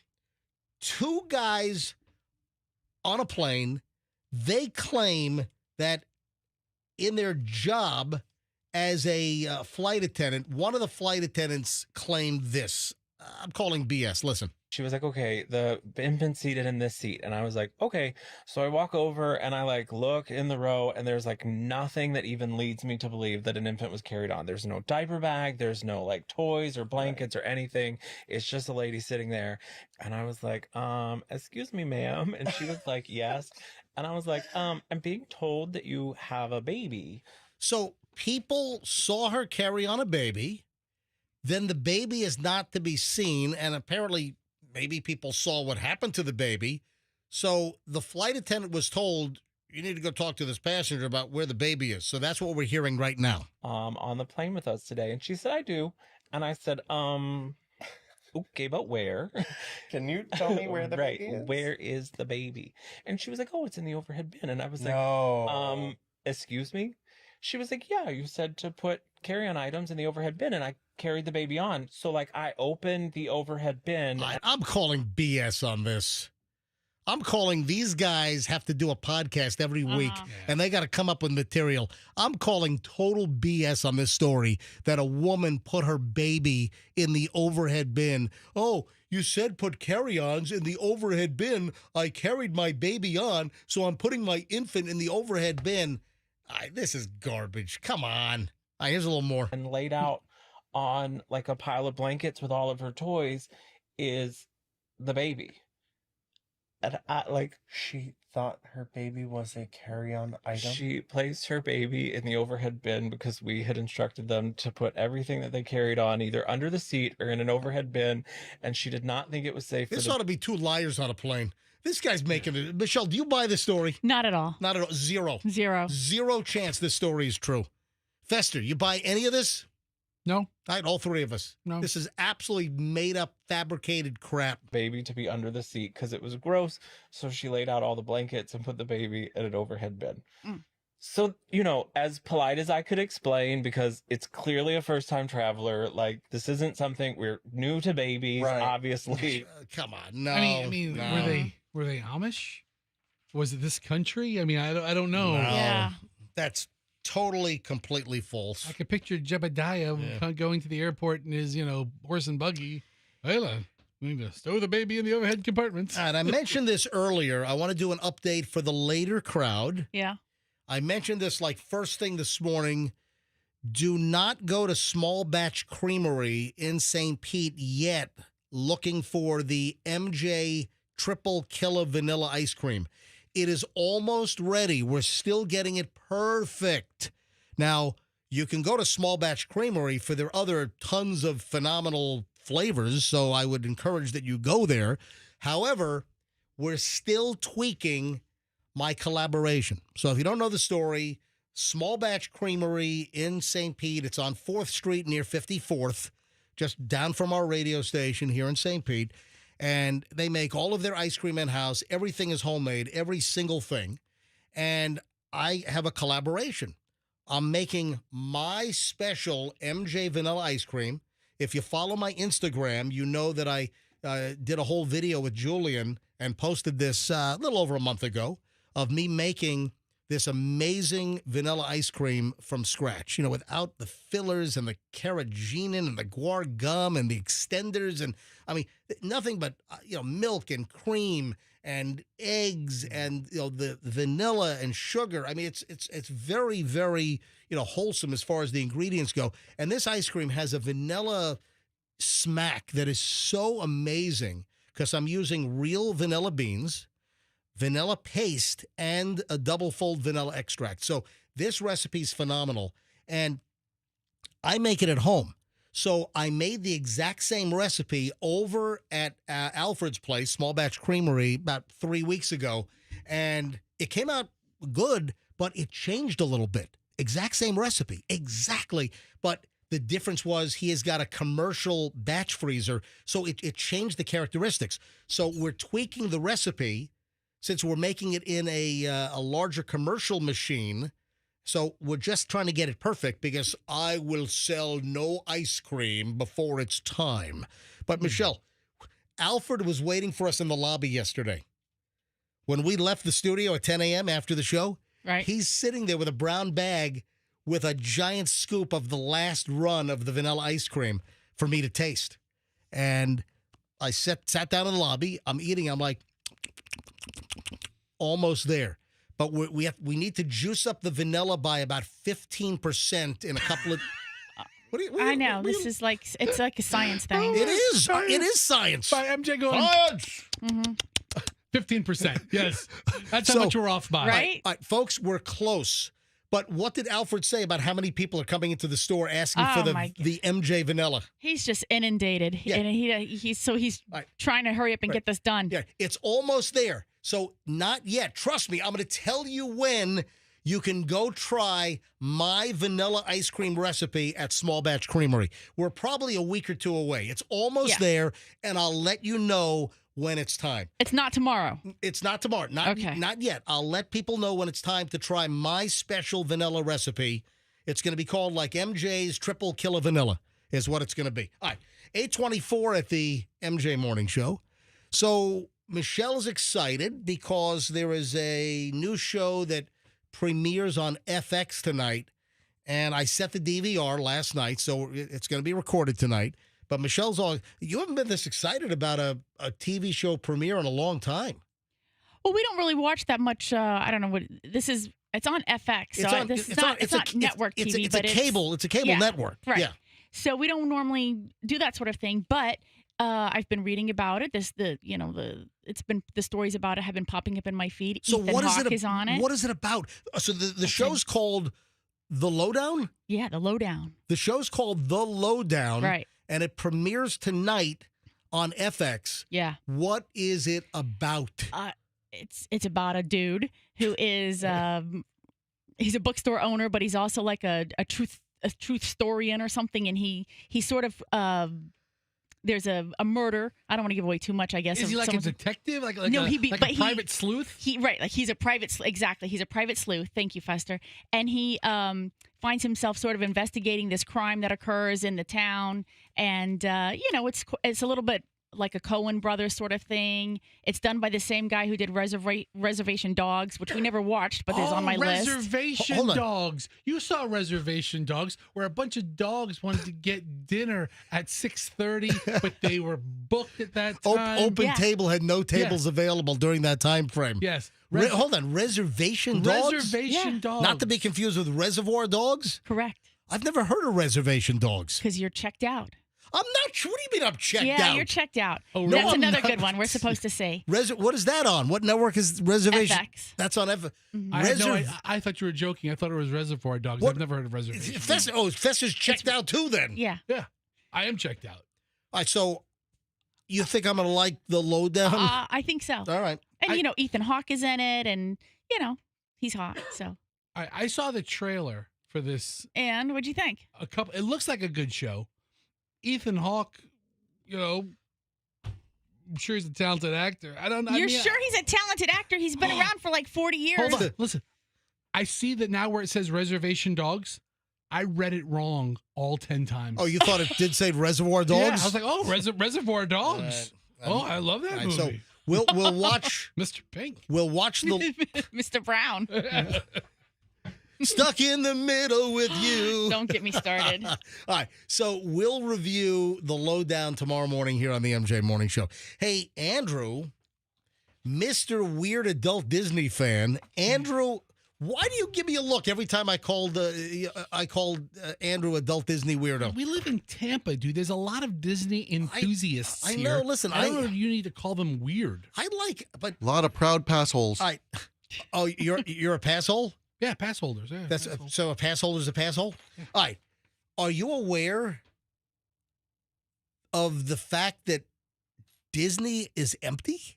Is this true or false? I've been there recently. It's not empty. That's a lie. All right. So why am I holding a story from the Mirror? So the Mirror is a British publication, but as with the Daily Mail and the Sun, a lot of these British publications now, they have like these U.S. branches. So the British tabloid media, they've been getting in the U.S. online media business for a while now. And from the Mirror, Andrew, so feel free to jump in. The headline is, Disney World empty as Americans fear tourism is finished in Florida. Have you seen the lines at Disney? Have you seen the lines at Universal? People are going to the theme parks. They're filling up. Where's Universal? You know what? I guess Universal would be the same as Universal, right?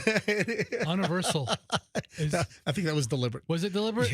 I don't know. Yeah, same. Right. So Disney. So you disagree with this?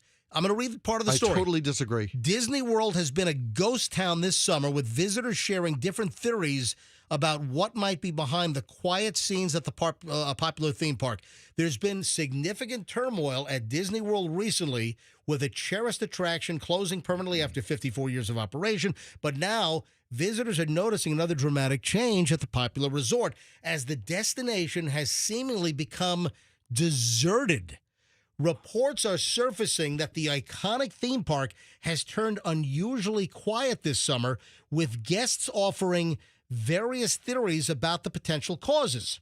The situation was recently brought to light by a TikTok user called The Noble Ways, who documented his recent Disney World visit to express his observations about Florida happenings.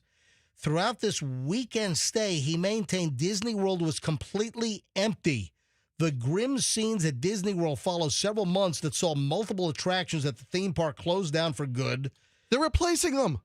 I know they are. I mean, it's not like they're going out of business. Whoever wrote this is an idiot. Yeah, really, honestly, MJ, Disney is packed every weekend, especially every day over the summer. What the hell is this story talking about then? When you got into it, I thought you were going to refer to how September is historically the slowest month.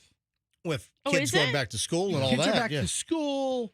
People took their summer vacations. People don't really think of, it's more fall. I'm guessing you go to Disney today, Tuesday, September, 23rd? Probably not a jammed up day at Disney today. It's not going to be crazy ass packed, but there's going to be a lot of people there. But listen, this article says that it was like a ghost town deserted over the summer. So you're calling BS on that, right? I went over the summer, and I'm calling BS on that story. I wish it was ghost town. Then I would go. Yeah. Fair enough. Oh, hey, attention, Lakeland School employee. This is an alert. Alert! Alert! Attention, Lakeland school employee.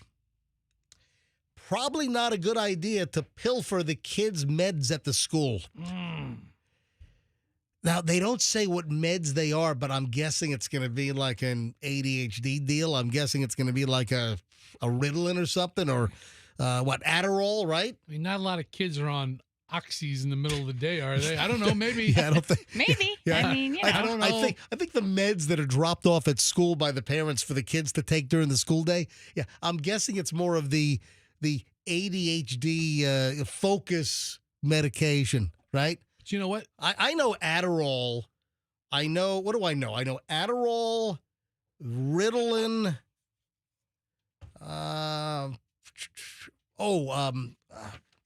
Someone I know. What's it? Focus. Vocalin. Yeah. Yeah. All right. So listen, we don't know what drug it was, but I'm guessing it's something in that category. A Lake Gibson High School employee. Now, we don't have confirmation actually to what they did at the school, but this Lake Gibson High School employee arrested on Monday, yesterday.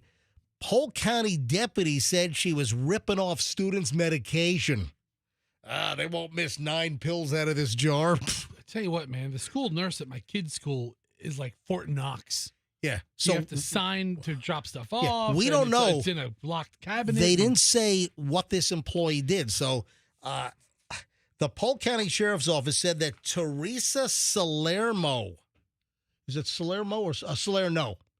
Teresa Salerno. She wanted Mo, but they said no. Yeah. 67 years old, arrested on grand theft of a controlled substance. So apparently the investigation began last week on September 18th. And there were rumblings of a potential pilfering of medication belonging to a student that was dropped off by the parent.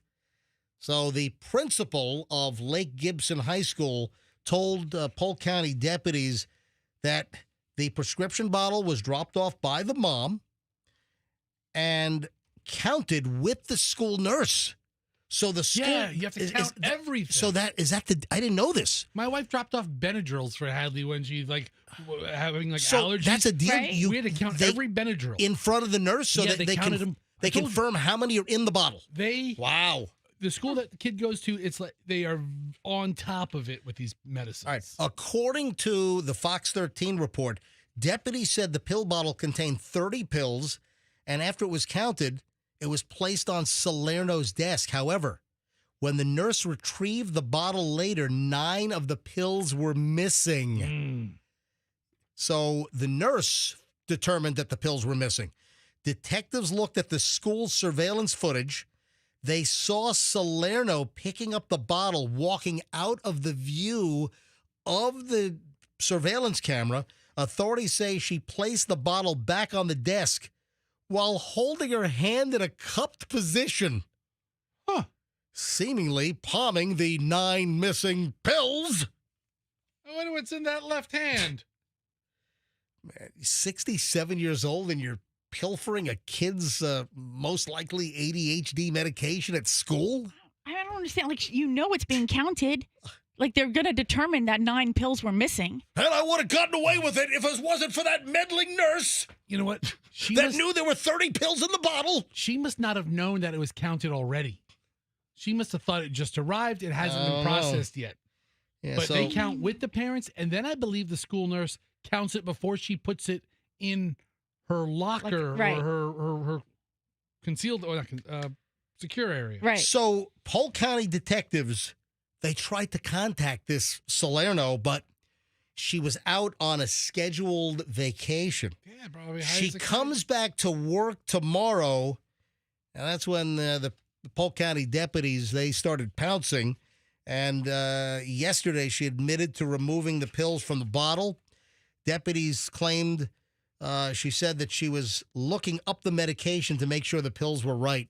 Yeah, I had to take 9 of these out, walk out of surveillance view, cup them in my hand. Yeah, I just wanted, they have those websites where you can look up pills. Yeah, just wanted to make sure the markings on the pills were okay. Wanted to taste the pills, make sure they were right. I'm a chemical compound tasting expert. Yeah. I'm a pill sommelier. Oh, yeah, this one's good. Yes. Let me try the next one. You know what? I'm a pill reviewer. I've got a website. I do pill reviews. These are good. So That's terrible. we don't know what this Salerno did, and I'm going to underscore did, with Lake Gibson High School. The woman stole medication that was prescribed to a child, said Grady Judd, Polk County Sheriff. There's absolutely no excuse for that. We expect school employees to protect children, not steal from them. That's right. She knew better, and now she's being held accountable. So, I mean, is she like addicted or, Well, I mean, if she's addicted, she already has access to them. So I don't know, what's her or does purpose she? here? Or maybe her access is just getting them any way she can.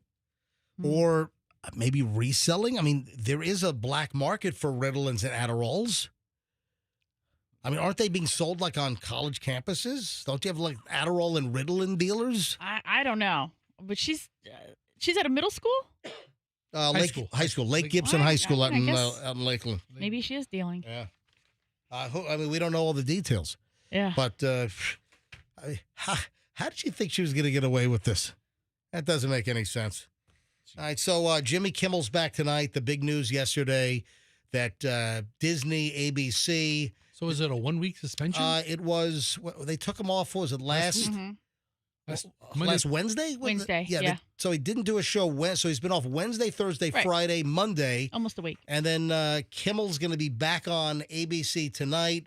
However, you've got some, large station groups. Sinclair. We don't have any Sinclair ABC stations in town. ABC here in town is owned by Scripps. And then so the question is, I guess the Sinclair ABC affiliates, and they got a bunch of them. They've got dozens and dozens of ABC stations around the country. So Sinclair apparently is not going to put Kimmel on tonight. We'll see what happens over time. The other question is Nexstar. Now, we have Nexstar in Tampa, but Nexstar owns Channel 8, News Channel 8. So, and that, of course, is NBC. So it's not ABC. So it remains to be seen how many affiliates across the country, even though ABC Network is putting Kimmel back on tonight, we don't know how many affiliates owned by private groups are going to preempt Kimmel's return, or how long it might take for them to put him on, after a cooling, whatever the story is. Yeah, But that was, pretty big news with that whole Kimmel story, and he's back tonight on ABC. Maybe. No.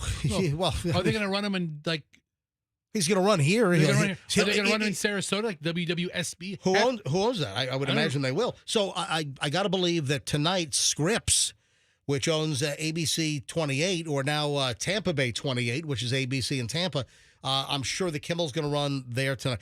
First of all, with the whole Kimmel situation, I'm not going to get into the politics of that because I don't do the politics on this show. I'm so thrilled that I'm at a point in my career where, I don't have to deal with the politics, and that's a choice. I don't feel like doing politics. But, this is turned into quite a situation. And this has been quite the buzz. So it's been a pretty big story. Gray Television owns WWSB. Which I know a lot of our listeners. Hold on, Gray Television? Yeah, a lot of our listeners south of the Tampa Bay area are serviced by WWSB in Sarasota. Yeah, it's a unique condition that in Sarasota, NBC they watch Channel 8. Yeah. CBS they watch Channel 10. For Fox in Sarasota they watch Fox 13. But in Sarasota, they have their own ABC channel, and of course we have ABC up here in Tampa. It's just kind of a weird dynamic. When I'm on YouTube TV and I'm going to Dancing with the Stars, it says, do you want to watch it on WTSP? No. TSB? No. WFTS? No. WFTS. FTS, yeah. It says, do you want to watch it on TSP is CBS. Yes. Do you want to watch it on WFTS or do you want to watch it on WWSB? And I picked the Sarasota station, so I feel like I'm on vacation. You see Sarasota commercials. Dude, come on. Tampa Bay 28's our news partner. I know, but support 28, and that's what Dennis Phillips is. Listen, call me when watch 28 for your Dancing with the Stars. I'm watching mung. I get to Sarasota restaurants. Come on. I get Sarasota news. Right, I have an email I want to share. This came from Carolyn. It's a very, very, very nice email. Okay. And the headline was The Show. Headline. The subject line, The Show. So I see the subject matter. I'm like, which way is this going to go when she wants to talk about the show? Good morning, MJ and Fester. There's no Michelle on here, by the way. What? Yeah. Oh, this was sent last Friday. That's why. Okay. So Michelle was out all last week, so maybe she didn't get a mention. Good morning, MJ and Fester. I just wanted to let you know how I feel about the show. I used to listen to another show, won't mention it, and did not like your show. I was pretty vocal to my family and friends about it, too. I don't recall what made me listen to it one day. I'm now a daily listener. I listen on my way to work in Dunedin. Then when I arrive, I put the show on and listen to the rest. Then I put on the podcast and listen all day while I'm working. I'm now vocal about how much I like the show to everyone. They ask me what changed my mind. And I just let them know I gave it another try. This show is top-notch quality, informative, while entertaining as well. We try. I laugh so much and get so interested in the topics. I also enjoy the plugs for different companies that you actually use. God bless all of you and keep doing a great job, Carolyn. Boy. What? I got to know what the hell turned her around. Why did she dislike us? And then what was this sudden, boom, epiphany? You know what it is, MJ? What was this sudden epiphany that caused her to suddenly, you know what it's like? It's like somebody that has no musical talent. Then suddenly they're whacked on the head after some beam falls down from a construction accident, hits them on the head, and suddenly they're a piano virtuoso.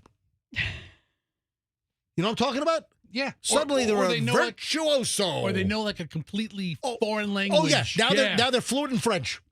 Exactly. So what happened here? I got to know. I've got to pursue with Carolyn. What happened?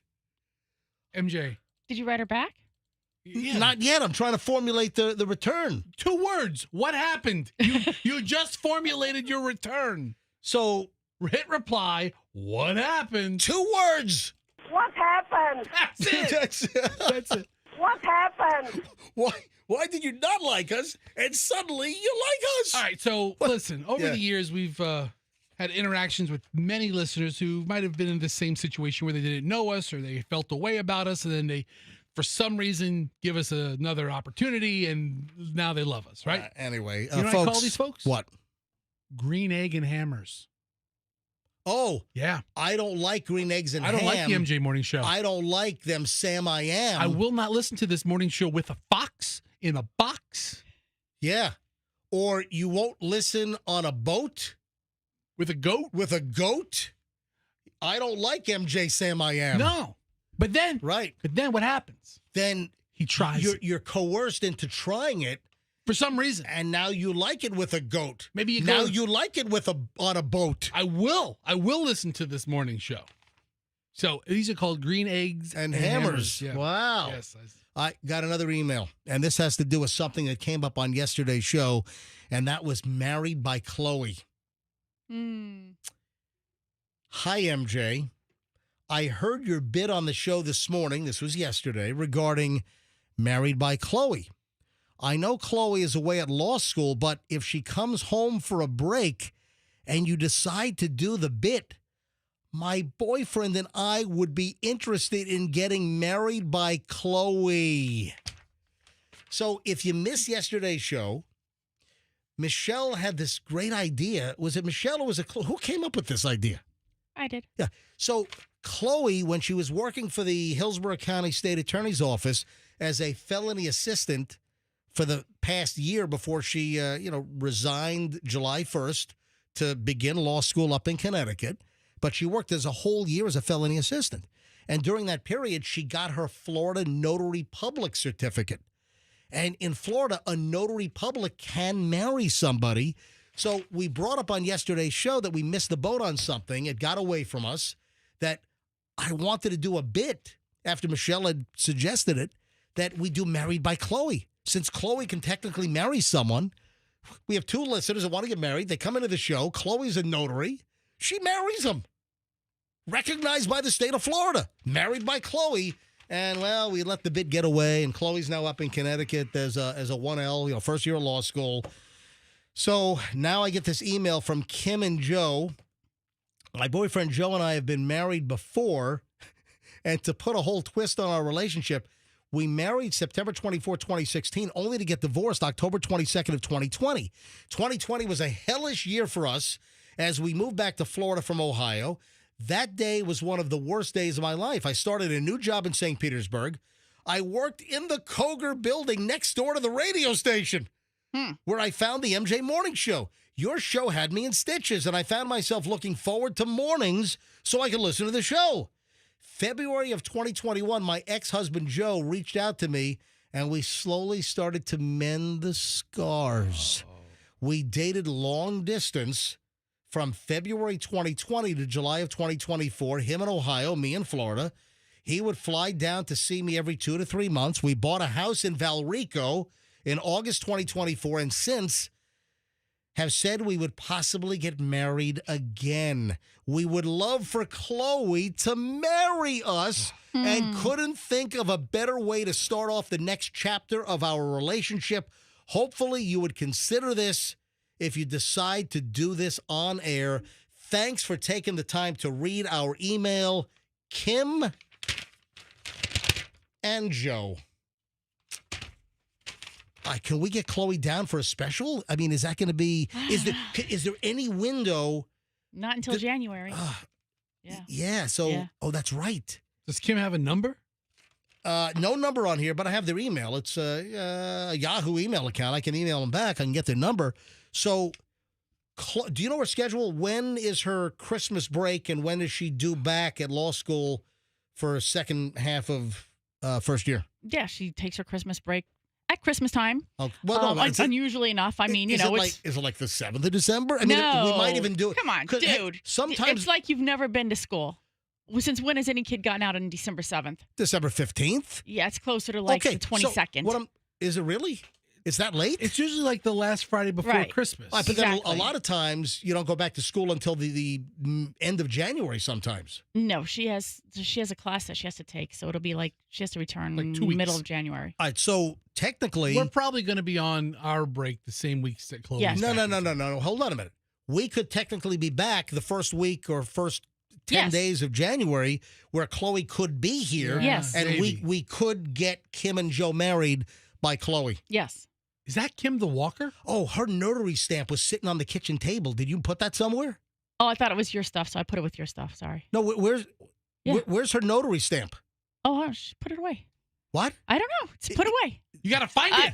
I mean, how the hell are we going to marry How Kim? is this a conversation we have to have right now? How are we going to get Kim Well, because married up? she needs a notary stamp. Yeah. Okay. I'm saying I saw the notary stamp lying around the house. We can't lose her notary stamp. I threw it away. I can see Chloe's taking this notary very seriously. Kim and Joe, you're SOL. Is this Kim the Walker? We don't know. I have no idea.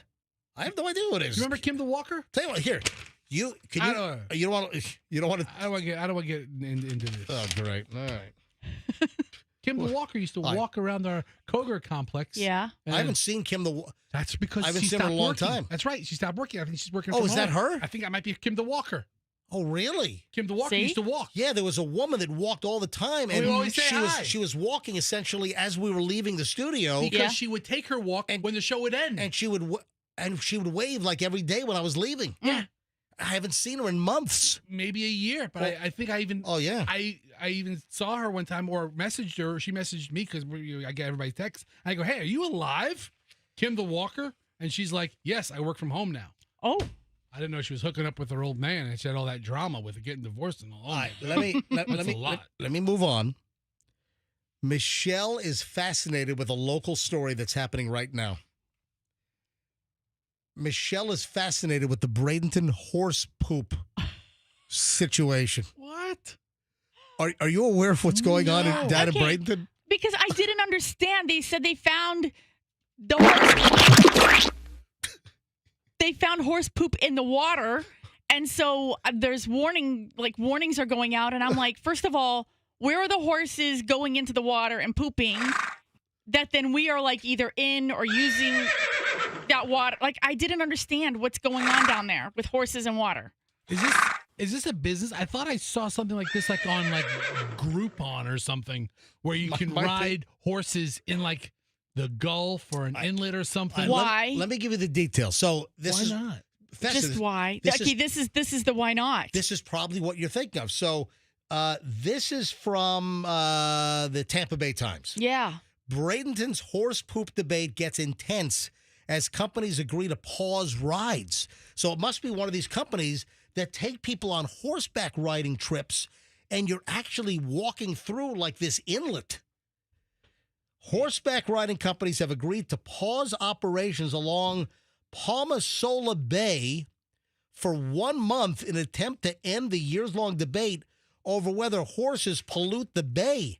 Recently, more advanced sampling of Palmasola Bay found horse DNA was a source of bacteria around Palmasola Causeway, prompting a lengthy presentation at last week's Bradenton City Council meeting. Officials hope the pause will shed light on whether horse poop is to blame for water quality issues.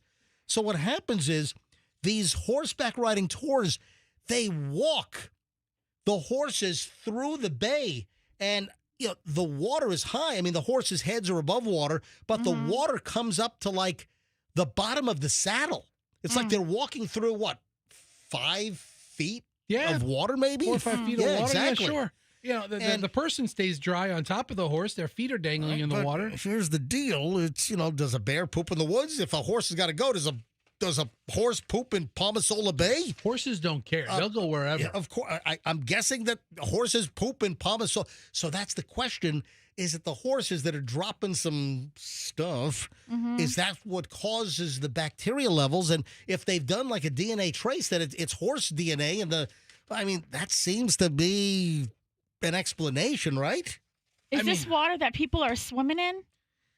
I mean, it's the number one source of drinking water for Bradenton. That's what the title, the headline made it sound like. The water was being used for something purposeful, and I'm like, okay, what are we using this water for? And if we're using it for something, then why are horses walking around pooping in it? I generally think every area of salt water in the Bay Area is accessible to some kind of swimming. All right. So anyway, Michelle's fascinated. I just want to know what's going on down there. So it sounds like this horse company needs to follow the tide charts a little better. I mean, if the tide's going out, then let the horses run. You know what? Okay. But if it's coming in. We need the horse whisperer on this one here. That's what we need. All right, 8:54 at the MJ Morning Show. This brings to a close over an hour and 20 minutes of nonstop MJ. Hey, the 9 o'clock hour is set to begin in minutes. We are loaded. Hey, Michelle, I know you're a big fan of gentle parenting. Are you ready for the latest gentle parenting story? Oh, my God, I got a nightmare. Also, got some clutter we got to talk about. Oh, you know what we didn't get to yesterday? The tiger mauling. Yeah. And the dude is friends with what's his face? With Joe Exotic. Joe Exotic, yeah. All right, hold. We got a lot of crap next, folks. Don't move. Got a lot of horse crap next on the MJ Morning Show here on Q105, 104.7 FM. My roof is set to be repaired. My roof is being repaired by Westfall Roofing. Now, if you have any roofing problems, you've got a leak, if you just need a new roof because there is a shelf life, guess what, folks? Roofs don't last forever. And in Florida, the average roof lasts about 15 to 20 years. My roof is about 21 and change right now, and it needs to be replaced. Who am I using? I'm using Westfall. So what do you take away from this? All right, MJ is pretty much a tough customer, pretty much a stickler. Who am I using to do my roof? It's Westfall. So we're about to get the project underway, and it's a pretty extensive job. I've got a clay tile roof. So if you need a new roof, the asphalt shingle, all the different roofs, the materials are so good these days, and Westfall uses the best. The best materials. They've got the best contract deals, with, the suppliers to get the materials from, because there's such a big volume. So they've got they've got the best prices on the materials. So you can get top-notch materials, top-notch labor. They employ their own people at Westfall, and you can count on them. Anything roofing related, westfallroofing.com, and tell them that MJ sent you.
Oh, you know what I forgot to mention yesterday? So Bill Belichick, the head coach of the UNC Tar Heels, they got their bus handed to them again over the weekend, right? So Bill Belichick is not off to a great start as the new head coach of the Tar Heels, right? UNC. I mean, it's a rebuilding process. Yeah, all right. So 34-9, I think. Who beat them? The University of Central Florida. They lost in Orlando. Wow. All right. But the reason why I wanted to mention this is, did you see the pictures of Jordan Hudson, the girlfriend? Did you see her on the sideline? Oh, yeah. Was that? And I saw the video of them, but then there's a lot of AI that's altered the video and shows them making out. It's hysterical. AI shenanigans? Yeah. It's so funny. Yeah. All right. So Jordan Hudson is seen on the sideline, and man, she was decked out, dressed to kill. I mean, how deliberate was that? You know, did you see the picture? She's wearing like this tight. What do you call the shirt she's wearing? She's wearing this tight, like crop top with, you know, the. Michelle, here's the picture, and then hand that back to me. Describe what kind of shirt is she wearing? It's an off the shoulder, yes, white shirt that's very fitted. I mean, really tight. I mean, body hugging off the shoulders with snakeskin. I think it's a mini skirt. It's blue. She's wearing, and so it's got, it's got a little bit of a light blue. I think she's trying to do a whole, UNC kind of color thing. And then I guess and then those boots. She's got they're like go-go boots or something. Yeah, because they're white and they're high. They're really high. She's worn this sort of ensemble before on the sideline. I saw some other footage of her. But then I guess the rule is you have to have a clear purse. And so, in the purse, there's a sheet of paper that has some legal ramblings on it. And she apparently strategically highlighted, like defamation, cause of action, fraud, like those types of terms are all highlighted. And seen through the purse? Yes. Yeah, hold on. Why does she have that? We don't know. This is the second time she's done that sort of thing, I think. Why can't she, buy an envelope? Right, I know. Or fold the paper the other way, or not, make that visible. She was dressed to get noticed. Oh, all the time. Would you agree with that? Every time she's on the sideline, she is dressed to be noticed. I got to be honest. She's, listen, you're my wife, but you're also on the show. Yeah. Am I? She is rocking a pretty decent bod. Yeah. I mean, she looks a lot different now than she does in that picture when they first supposedly met on the airplane. If you go back and look at that, she is definitely. What's the difference? She's leaner and, maybe like a little sexed up. I mean, in the picture from the airplane, she looks like this cute little, bubbly high school girl who's just excited to meet Bill Belichick. Aww. And now she looks like. We're throwing it down with Bill Belichick. Yeah, she's like, baring her abs all the time. And look, whatever she's doing, she's working out. The pictures of them on the beach with him, like holding her up, doing some yoga poses. Yeah. Look at them. Look at them. Let's do that. Can we do that? My guess is try that, Bill Belichick has a reputation of being, really hands-on, total, brute force coach, right? I mean, really a no BS kind of guy. Exactly. My guess is that this Jordan Hudson is like leading him around on a leash that's attached to his nostrils. No, a little further south. So you think it's pierced there? His nostrils are fine. Anyway, I'm looking at this image of her on the sideline. You should look at the image of her with the yoga. Yeah, and she clearly wanted to be totally freaking noticed. You know what? Yeah. It worked. It did. Hey, do you want to go see Air Supply? I've already seen them. Hold on. When did you see Air Supply? When I was 14. Okay. Hold on. 13, 14. You were in Japan. Yeah. Budokan. Hold on. You saw. I'm all out of love. I'm so lost without you. Hold on, you saw Air Supply at Budokan? Yeah. But you missed Cheap Trick live at Budokan. I think that might have been before my time. It was. I think that was recorded in 78. Yeah. Yeah. You guys got to Japan in what, in 80? Yes. So you saw Air Supply, really? Yes. When are they coming to town? Air Supply. That's what we need to do.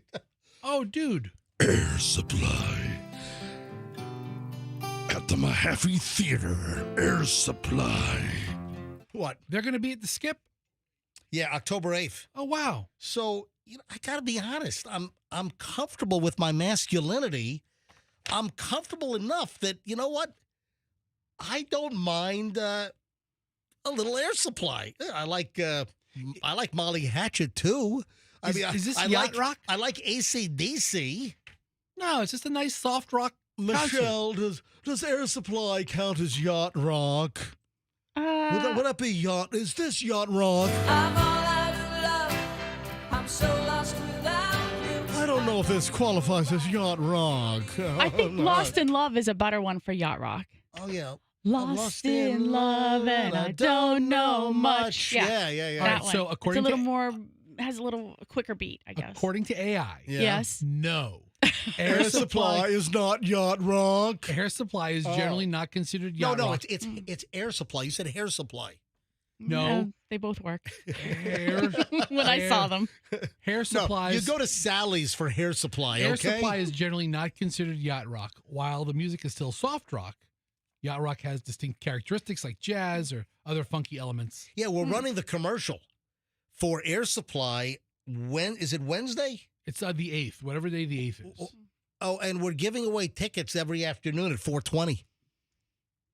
So You're what are you supposed going to take your hit and then win Air Supply tickets at 4:20 here on Q105. Is your plan to be caller 25 on the Big Gino show? What day? It's Wednesday, yeah. Wednesday, October 8th, at the Mahaffey Theater, it's Air Supply. I'm all out of love. Air Supply So lost without you. will rock the house. I think I might want to go.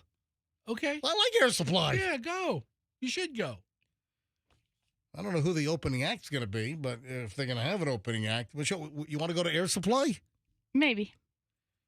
And listen, you saw them in Japan in 1980-something. Yeah, when they were popular. All right, listen. The Social Security checks alone are not cutting it for them, okay? They need to go out on tour now, all right? For crying out loud. All right, let's move on to gentle parenting. I remember I had my first dose of gentle parenting when I was like 7. And I'll explain in just a second. So, passengers on a flight were infuriated because they witnessed a gentle parenting idiot not taking control of their child screaming and throwing temper tantrums during a 4-hour flight out of Dallas. Flyers frustrated. This was captured on video. They called this little kid a midair nuisance.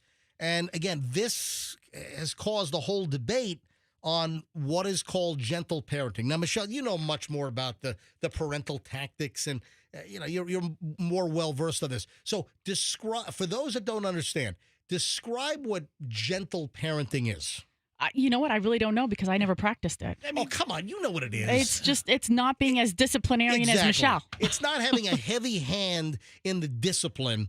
It's like that soft talk. Now, we don't throw tantrums on airplanes instead of grabbing the kid and say, you knock this crap off right now. So, or you're just prepared. Wait, hold on. Even if you are a gentle parent, don't you soothe your child if they're screaming? Right. I mean, you just don't let them scream like a maniac. Hold on. Did you say sue your child? Did you call a lawyer? He said soothe. Oh, soothe. You can call a lawyer. You need to enunciate better. All right, jackass. I mean, really, it's not the case. You can't. I think your hearing is going downhill. No, it's not. I think it is. No, it's not. I said you don't sue your child, and I said it plain and clear, and everybody You just heard said me. it again. I did not. I said you sue. You said sue again. You sue your child No, now you screwed with me. All right. So if your kid's screaming on a plane, obviously you make some. Even if you are a gentle parent, you make several attempts to sue them, right? Right. All right. So gentle parenting. Yeah. Gentle parenting is this like child psychology reading where you're supposed to exhibit and employ more empathy and understanding over a typical disciplinary course. And I'm sorry, there are cases where if a parent is exercising gentle parenting, then some bystander needs to clock the freaking parent in the head. And on this flight, can you imagine the kid is throwing temper tantrums and screaming, a 4-hour flight, and people have to put up with this? Probably they should not be on the plane, right? Like, your child's ability to either the time of travel or their duration. Like, if they can do it at a 4-hour flight. Hey, if your child can't handle a 4-hour flight, don't get on a plane. Well, that's the point. So the commenters were pretty much saying what you just said. Yeah. Some commenters were on this story, be a effing parent or don't have kids. Here's another one. If your kid can't go on an airplane without crying the entire flight, then they're not ready to go on an airplane. It's not fair to the child or to the other passengers. Gentle parenting. I guess, does it say how old the child is? Because if they're an infant. Yeah, 17. Okay. No, I'm kidding. I'm kidding. No, it's like a 4 or 5-year-old. Right. So, infants, it's known when you take off and landing, it hurts their ears, and they don't know how to do what we do, where where you do the plug your nose. Valsalva. Right. So you give them something to either suck on or like a bottle or something so that they're moving their mouths, and hopefully it unclears or unblocks their ears as you're going up or down. Right. And a lot of times that will put them to sleep. A lot of times the engine will lull them to sleep. We know this. So, but if your child's 4, teach them. But do you know how there's no distraction? Do you know how many times I did the Valsalva while diving last Saturday off of Jupiter? 17. Well, probably more than that. I Valsalva'd a whole lot. That's where the Valsalva maneuver is essential in scuba diving, or when you're flying, you want to clear your ears. You just grab your nose, and you blow the air out of your eustachian tubes. Technically, it's the Valsalva maneuver. All right, my first experience, and this made such an impression that it is now 2025. I am 59 and a half years old. Yeah. Holy crap, I think I can start doing IRA distributions and 401k distributions now. All right. Son of a bitch. Yeah, that's right. I feel like I'm 30, man. What's going on here? No, you What don't. is going on? What's happening? All right. So I remember this years later. I was at Dougie Katz's birthday party at Jack in the Box. That's right. A birthday party at a Jack in the Box restaurant on Route 59 in Nanuet, New York. This is up. So I think it was technically Spring Valley or up toward Muncie. So this was Route 59. There used to be a Jack in the Box. It's back in the early mid-70s. No, early 70s. Little Dougie Katz, threw a tantrum at the Jack in the Box. Picks up a chair. And this is his birthday party. And I can't remember what set him off. But Dougie Katz picks up a chair and hurls the freaking chair across the restaurant. It hit another parent and a kid. And listen to this. The mother was Cindy Katz. I remember. Yeah. Cindy Katz was the mother's name. And Cindy Katz says, just like this, "Now, Dougie, we don't throw chairs across restaurants." Listen to this. When I got in the car after the party, my mom said to me, "If you ever threw a chair across a restaurant that hit people in some kind of tantrum, I would beat the living schnit out of you." So that made such an impression, and that was my first, I think, foray or my first exposure to like so-called gentle parenting, the Dougie cat situation at Jack in the Box in Nanuet, New York, roughly 1972 or 1973. Is this Doug Katz right here? I think I found him. He's quite the accomplished insurance salesman in Nanuet. You know what? They were in the insurance business. Jacob Katz? I think so. He's the principal of Jacob Katz Insurance, and he's being awarded with like a Holy humanitarian crap. of the year for the Lions Club. Is he still up from what year? 20? Oh, that's 2013. That's 12 years ago. Okay, so wow, he looks a lot younger. He doesn't look 60 there, so maybe he's 50. Wow. So Doug Katz was awarded the principal at the Jacob Katz Insurance. Yeah. So the brothers. Anytime it was Stephen Katz was the oldest kid. Dougie was the middle, and then there was a younger kid. I can't remember the youngest ones, but there were 3 Katz boys, and Dougie took a chair and whipped it across the Jack in the Box restaurant. And that's how I first became aware. Wait, he goes from chair chucker to winning some kind of an award from the Lions Club for insurance. He supports independent living. He supports the Independent Living Center. At least he did 10 years ago, and they recognized him at the Lions Club with the TD Bank Award. That's great. It's really impressive. Hey, Michelle, you know what? Let's see if we can call him right now. Hey, find the Jacob Katz Insurance Company up in New York. Let's call up and see if he's the Dougie Katz that lived on Daisy Court and chucked a chair across the Jack in the Box. All right, give me a couple seconds. I'll work on it. Go look for that. You know, we got to take a break soon anyway. Yeah. Hey, Michelle, do you think I'm a cluttery person? Oh, absolutely. You thrive in clutter. Like, it has to be cluttered around you in order for you to be functioning at your optimum. All right, so you're saying that virtual clutter as well as physical clutter? Everything, yes. You think just clutter. You are averse to anything efficient or clean. Neat, tidy. Nope.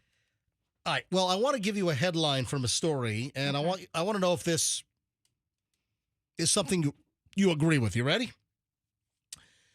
Clutter makes you less attractive, according to a survey.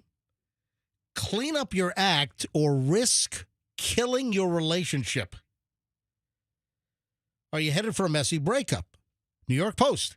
If you think leaving your socks on the floor is harmless, how many socks are on the floor in the living room right now? I think about either 4 or 6. Well, maybe not now because the housekeeper was there this morning. Right. Yeah, want to call them and find out? Those have been picked up. A new nationwide survey found that living with an untidy partner can seriously dim the spark. Have I dimmed the spark over the years? Absolutely. I mean, you're a mess. You literally you're like Pigpen.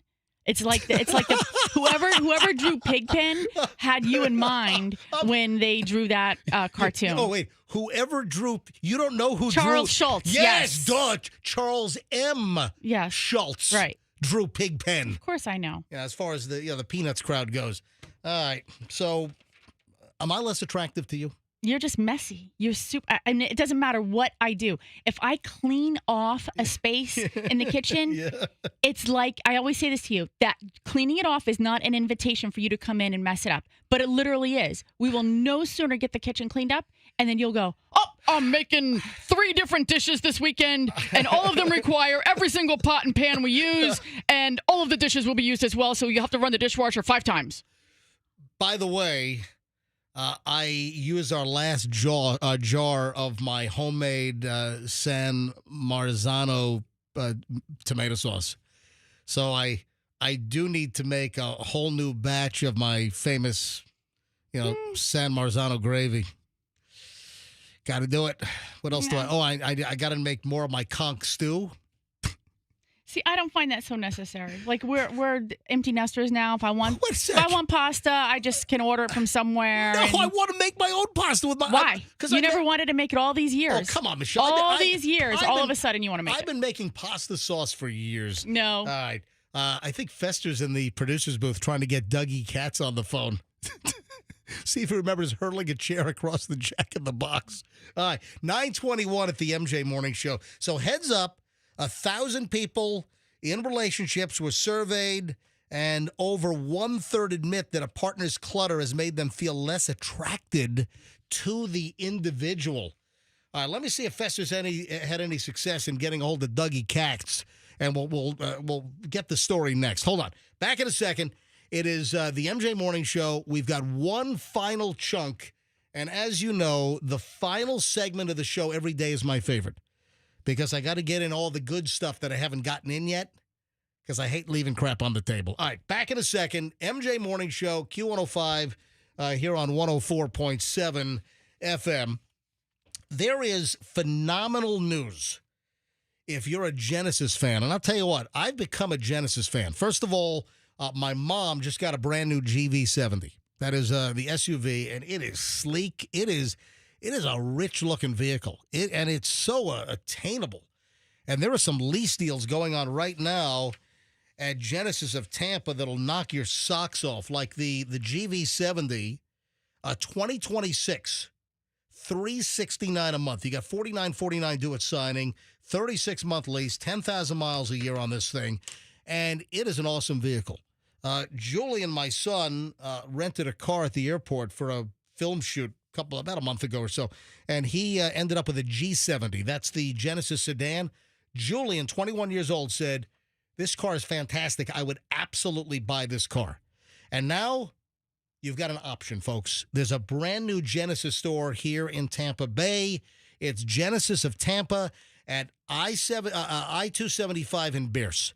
So right there in the Lutz area, 275 and Pierce, you have a brand new Genesis dealer. So you don't have to drive all over the place. You have an option to negotiate. You've got an option for service now. GenesisofTampa.com. This is awesome. People are loving this. And I'll tell you what, they are off and running like you wouldn't believe. Genesis of Tampa is now open, and tell them that MJ sent you.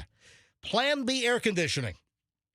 They will get your air conditioning up and running when it fails. You know, I thought we were on this cooling trend, but then yesterday was a smoker yesterday, man. It was hot. And if your air conditioning failed yesterday, well, you weren't a happy camper. The bottom line is it's going to happen at some point. Your air conditioning is going to break. Right? Maybe if we get a cold snap like we usually do in the wintertime, maybe your heat doesn't work. Who do you call? You call Plan B Air Conditioning. Michelle, grab this call for me real quick. Hurry up. Grab this. Thanks a lot. Phone's ringing. So Plan B Air Conditioning, they are highly trained. Integrity is their middle name. They are honest. They're going to fix your air conditioning at a great price. They're not going to shove you into a brand new $7,000 system unless it is 100% necessary. They love fixing when other companies try to replace. If you do need a new unit, they'll beat any other company by at least $500. Mention the MJ Morning Show, get 10% off your service. It's planbairconditioning.com, 813-PLAN-BAC, and tell them that MJ sent you. Traffic's on 924.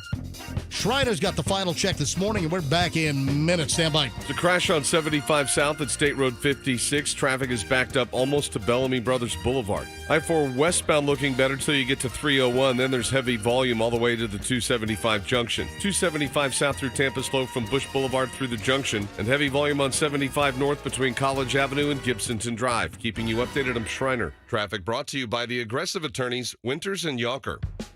Download the app now. Get the Q105 app and listen to us anywhere. Powered by Anajar and Levine Accident Attorneys. Call 1-800-747-FREE. That's 1-800-747-3733. Stay high on life. Not on the road.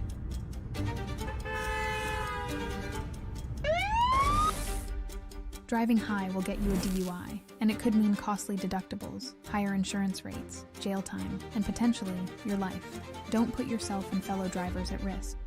A message from the Florida Department of I'm Transportation. John Morgan of Morgan & Morgan. We recently received a call from an injured person. The insurance company had offered them $11,000. We took the case over and got more than $2 million in court. Morgan & Morgan. Visit forthepeople.com for an office near you. Hey, got mystery stains on your carpets? Call Zero Res right now. You clean more, you save more, and save up to $30. Mention me, MJ, and secure this deal today. You can schedule online at ZeroResTampaBay.com. Tell them MJ sent you. Guys, be smart. Be safe.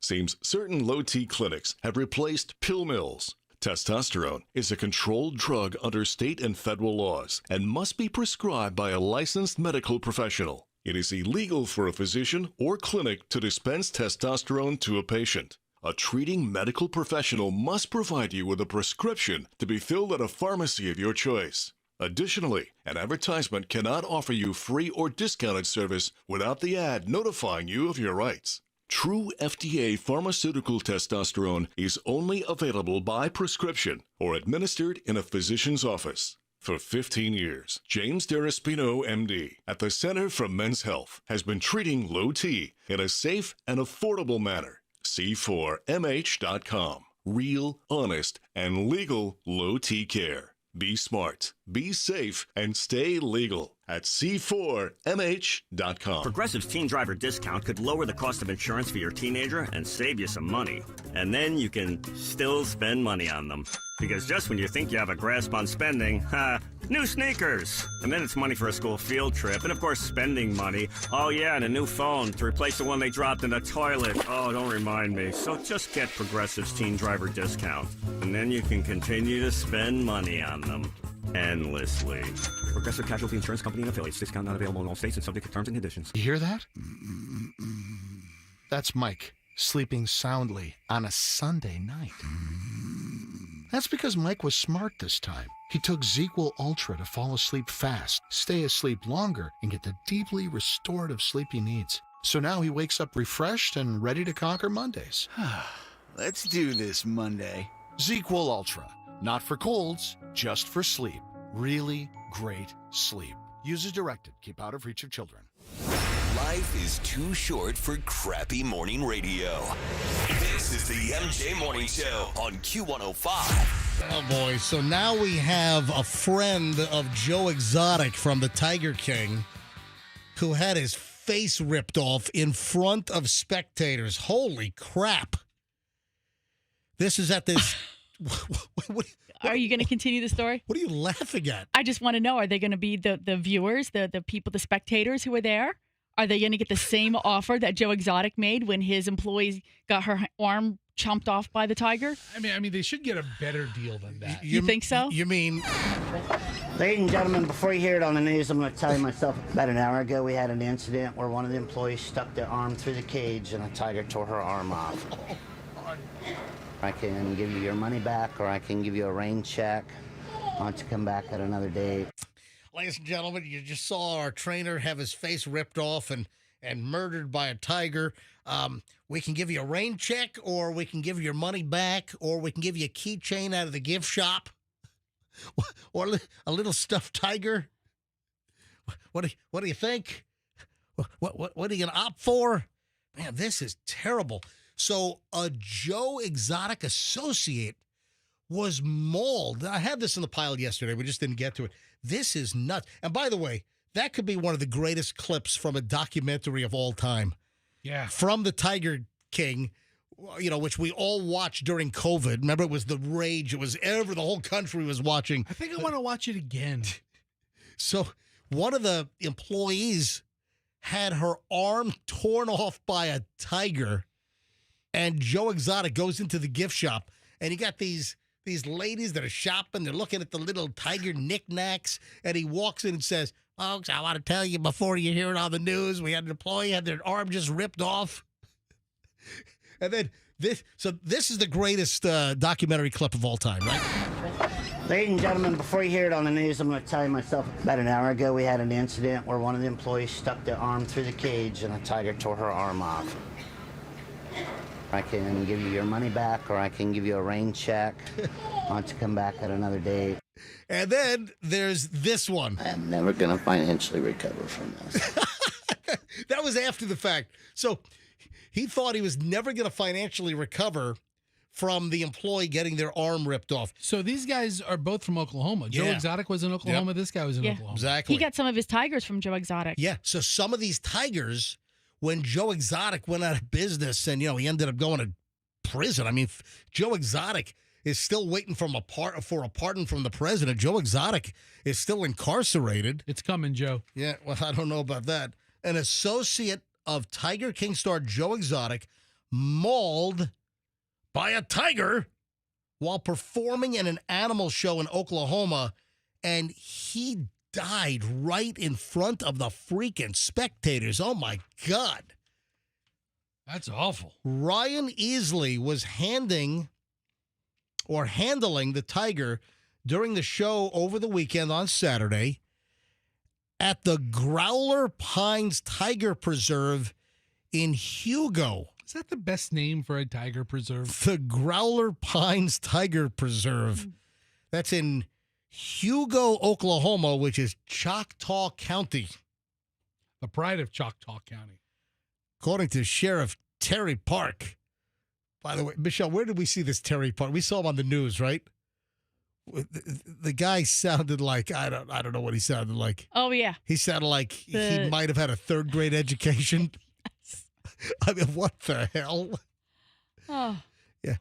Hey, Fester.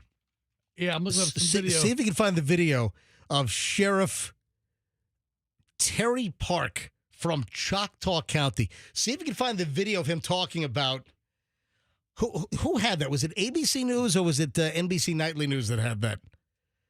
Yeah, we might be able to find the audio, but I'm like, what the hell? This guy's the sheriff of the county? Yeah, he's like, let me tell you right now. That's the exact man I want working. I thought it was Boomhauer from King of the Hill speaking. I'm living in Oklahoma. He's got my vote. So Park said Easley was suddenly attacked by the tiger, grabbed him around his neck and shoulder, and sank his teeth into his face, and then violently shook him like a toy. Hey, I hate to remind folks, but these are wild animals. But he raised this tiger from a cub. Yeah. How could he possibly do? Because they've got instincts, and they're wild freaking animals. Yeah, paramedics and deputies responded to the scene after receiving a call around 2 p.m. that a tiger had ripped the head off the trainer. Wow. Yeah, this guy feels awfully comfortable putting his face right in Tiger's. Oh, yeah. Right in the mouth. I don't understand that. Stop the video. So, of course, PETA's got to get in on the action here. PETA. Here, let me get back to it. It's coming up. There we go. PETA came out with this statement. Easley had acquired tigers from Joe Exotic and fellow Tiger King villain Bhargavan Doc Antle. Yeah, that was the villain guy. Yeah, he was like was he in South Carolina or something? Yeah, right. Mm-hmm. He had that. He was also all these tiger folk. And then you've got the lady, you got the Carol Baskin? Carol Baskin, and whatever. She sold her land. Oh, yeah. Right? Oh, yeah. She cashed out. Good for her. I want to know if they find Don on that land at any time soon. They won't. Yeah, she was sure of that. I think Don was fed. Mm-hmm. Just my opinion. I think Don was lunch. What I'm thinking. He became tiger poop. Yeah, that's what I'm thinking. I'm trying to find the sheriff. Yeah, so, man, that sheriff with his commentary. If you're this guy, yeah, and listen, it's unfortunate. This tiger accident's horrific, I guess. This is how you have to go, right? This whole group of people between the South Carolina dude, Doc Antle, yeah, and then Carol Baskin, Joe Exotic serving 21 years in federal prison. He was convicted of trying to orchestrate a murder for hire plot to take out Carol Baskin, and now we have this guy that was in those circles that now has been mauled to death by a tiger in front of people watching a show on Saturday? That's what happens, man. I'm surprised the video hasn't come out of it. You know what? I mean, most people are like filming stuff like this. Like it's very exciting. You know, you're paying money to see some guy stick his head into a tiger's mouth. I don't know if that happened, but I mean, you're right. It did happen. There must be video. Right. Yeah, I would love to. Would I love to see the video? The only reason why I would go to a tiger show is to watch it attack. Can I? Oh, that is morbid. I know. That's why You're a sicko. I don't feel good about it. I mean, the video of Siegfried and Roy was never released. Well, but that's what I was about to say. Yeah. It's like, didn't any of these people? I've got 3 words: Siegfried and Roy. Yeah. I got 3 freaking words. And also Joe Exotic's, employee. Oh yeah. The arm's gone. With the arm ripped off. But Siegfried and Roy happened before, like everybody. Nobody had cell phone cameras then, or cell phone video cameras then. Right. It was like By the way, 2003. The Joe Exotic employee, her name was Annabelle, her real name, and she legally changed her first name. She's a Stumpella now. That's her name, Stumpella. Not funny. I mean, it's not funny. It's funny, but it's not funny, but it's not funny. It's I can see there's something there. We need to workshop through that a little bit, but little after show workshop with MJ, help him refine his jokes. I mean, if you just would have said her name was Annabelle and now her name is Lefty, I don't know, Stumpella. Yeah, that doesn't really work. Yeah, all right. I'm trying. All right. I don't strike out that often. All right. So we have an update on the roller coaster situation over in Orlando. He changed his name to Stumpella. All right. So we have new details. So every day now there are new details coming out. So originally we heard that a guy had died on the roller coaster. Yes. That was last Thursday, I think, that Andrew brought me the story that a guy had died. But no details. On the Stardust Racers. No details. So I didn't do the story late in the show on Thursday. Then Friday, we had more details that he was apparently a paraplegic. No. He was wheelchair bound with spinal damage or something. Had that Monday. Right. That was the news on Monday. Monday. Okay, that's vastly different. What? Friday? A paraplegic to wheelchair bound with spinal injury. So I mean, so hold on. So, did you read something that he was a paraplegic? No, I just corrected myself. Oh my God! So I misspoke. I'm sorry. Ah. So we learned that he had spinal damage and he had a spinal injury, and now, yesterday, I learned something new. What's that? That at Universal, this ride, the Stardust Racer, has accommodations for you to be moved from the wheelchair right into the roller coaster. Okay. So, again, I think that there are some people that are in wheelchairs that are able to ride a roller coaster, and I really support the fact that anyone that has a disability, anyone that has an issue physically, I like to see those people do whatever they can to lead a normal life, to do things that able-bodied people do. I support that 100%, but it's got to be within reason, and you have to be able to draw a line of when it's safe and when it's not. So this whole story is emerging, and now we find out that the family of the wheelchair-bound guy with the spinal injury that got on this jostling 62-mile-an-hour crisscrossing roller coaster, now we find out that they've hired Benjamin Crump. He's like the George Floyd. He's the attorney, Yeah. What does he have to do with this? He's the lawyer they hire. He's a high-profile lawyer who draws attention to cases.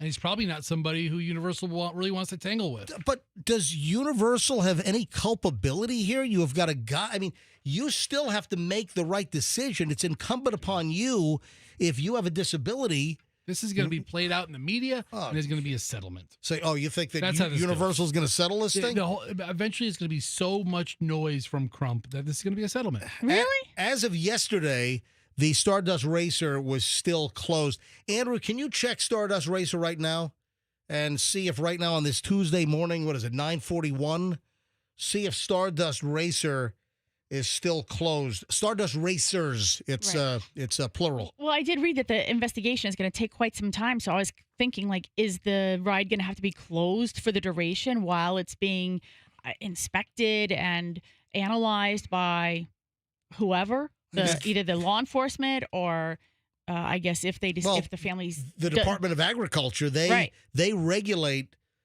amusement park rides in Florida. It's the Florida Department of Agriculture. They called all of their investigators off of the sugarcane fields. Andrew says run to Universal to start working there. Andrew says that Stardust Racers is still closed over at Universal. I wonder how long it's going to be closed. Right. What a bummer, because that's one of their major draws for this new park. Yeah. It was an Epic Universe. Yes. Yeah. I don't think there's anything wrong with the ride. I think it all had to do with the pre-existing condition with this individual who seemingly should not have gotten on this ride. I mean, that's my first guess. Don't they have like those announcements as you're waiting in line? If you are pregnant or experience dizziness or have a back issue, do not ride this ride. Right. I feel like I've heard that before. From NBC Orlando, state investigators said they concur with a Universal Orlando Resort internal memo that said an Epic Universe roller coaster was functioning properly when a rider became unresponsive and later died. Our internal findings to date confirm that the ride systems functioned as intended. Equipment was intact at the ride start, throughout the duration of the ride, and upon the ride's vehicles returned to the station, and our team members followed procedures. Universal Orlando Resorts President and COO Karen Irwin said in an email to staff, which was obtained by NBC Wesh TV in Orlando. Investigators with the Florida Department of Agriculture on Monday told Wesh TV that their findings back up Universal's statement. The department's current findings align with those shared by Universal after monitoring the same tests and reviewing the same information. After 32-year-old Kevin Rodriguez Zavala, a wheelchair user with a known spinal injury, was found unresponsive. Yeah, I just don't think that Universal has any culpability. I don't think Universal did anything wrong in this coaster death. And, unfortunately, they're screwed over. They're hosed here because of a guy that, sadly, I feel terrible for this guy. I feel terrible for his friends and family. But it seems like there's no way in hell that he should have been on this ride. There has to be personal responsibility. When you get on the ride, if they are accommodating wheelchair individuals, do they need to require a doctor's note that the doctor gives you permission to ride the Stardust Racers at Epic Universal at Universal Studios? Boy, how do you get a doctor's note? You got to go to your doctor before you go to Epic Universe. You got to go to the Universal Medical Center. That's a good idea. Yeah, right. Yeah, It's check so in. crazy. Check in. Put a little. You know what? You get a little coded, bracelet that tells them what rides you are allowed to ride and which ones you're not allowed to ride. So you go right in, and they put you right in the MRI tube. Mm-hmm. Yeah. Right there. And Benjamin Crump is the lawyer representing the family now for a case that Universal probably has zero culpability, and now they're going to be forced to settle for millions of dollars. Yeah. Come on. It's just going to go away. I don't know. I think Universal's going to stand their ground on this. It's going to go away. They don't want a trial. They don't want a bunch of media cameras hounding their CEO for a statement. They're just going to make this go away. Benjamin Crump. All right. Was he now a roller coaster injury attorney now? Is that his... you know what? Does he come out of personal? He's a personal injury attorney. He did. Yeah, he did come out of personal injury. All right. He's not pigeonholed. But he's taken over. He's taken over all of the race higher profile the race cases. Yeah, well, listen, he has his lane and he does a good job at it. So. Oh no! What if he renames Stardust Racers to Stardust Racist? That doesn't even work. I'm just asking. Remember last joke? You said you don't strike out a lot. Yeah. Yes. Okay, I'm just trying to acknowledge it. This is number 2, buddy. No, that was pretty funny. Listen. Hey, Babe Ruth struck out a lot. That was pretty funny. He's a legend. Come on. He's the best ever. Hey, you got this girl in California, this young woman. 26-year-old Isis Wharton is fighting to keep her California custom license plate. What she says, what? ISIS lover or what? I am ISIS. Oh, no. That's her license plate. And, of course, ISIS, the terrorist organization, the terror group in the Middle East. And Is her name really Isis? Yeah, her name is Isis. Isis Wharton, 26 years old. And she has the license plate. Looks like some kind of Kia. She's got a white Kia, and the license plate says, I am ISIS. If it's objectionable, how did it get issued in the first place? Right? Like, I think at our Florida DMV, I think we've seen the story a number of times where they go through and they're like, these words or characters are just completely not allowed. Michelle. That's what I'm saying. I think that's what I'm saying. There are companies. No. There are companies that have run like what they believe to be all the combinations of potentially offensive license plates. Are you serious? Yeah, the DMVs. I think you're joking. No. Look at this. Yeah. I am ISIS. I am ISIS is her license plate. So how did it get issued in the first place if it's objectionable? Her name is ISIS. So how could that be? If her name is ISIS, right? ISIS, Isis Wharton, how is it objectionable if that's her freaking legal name on her birth certificate? Names have definitions. There are things that. How old is she? 26. She is. She's a young woman. 26 years old. Here, you want to hear something? Let's hear from ISIS. This is ISIS. I will murder the infidel. No, hang on a minute. Okay, see, that was funny. That's a joke. All right. That's a joke. Thank you, everybody. All right, good night, everybody. That's a solid double. All right, that's a double. You know what? Good night, everybody. Let's just end the show right here. All right. Do you not want to hear ISIS or no? I'm kidding. I'm joking. All right, that was good. Yeah, let's go ahead and listen to ISIS. Go ahead and roll it. September 25th.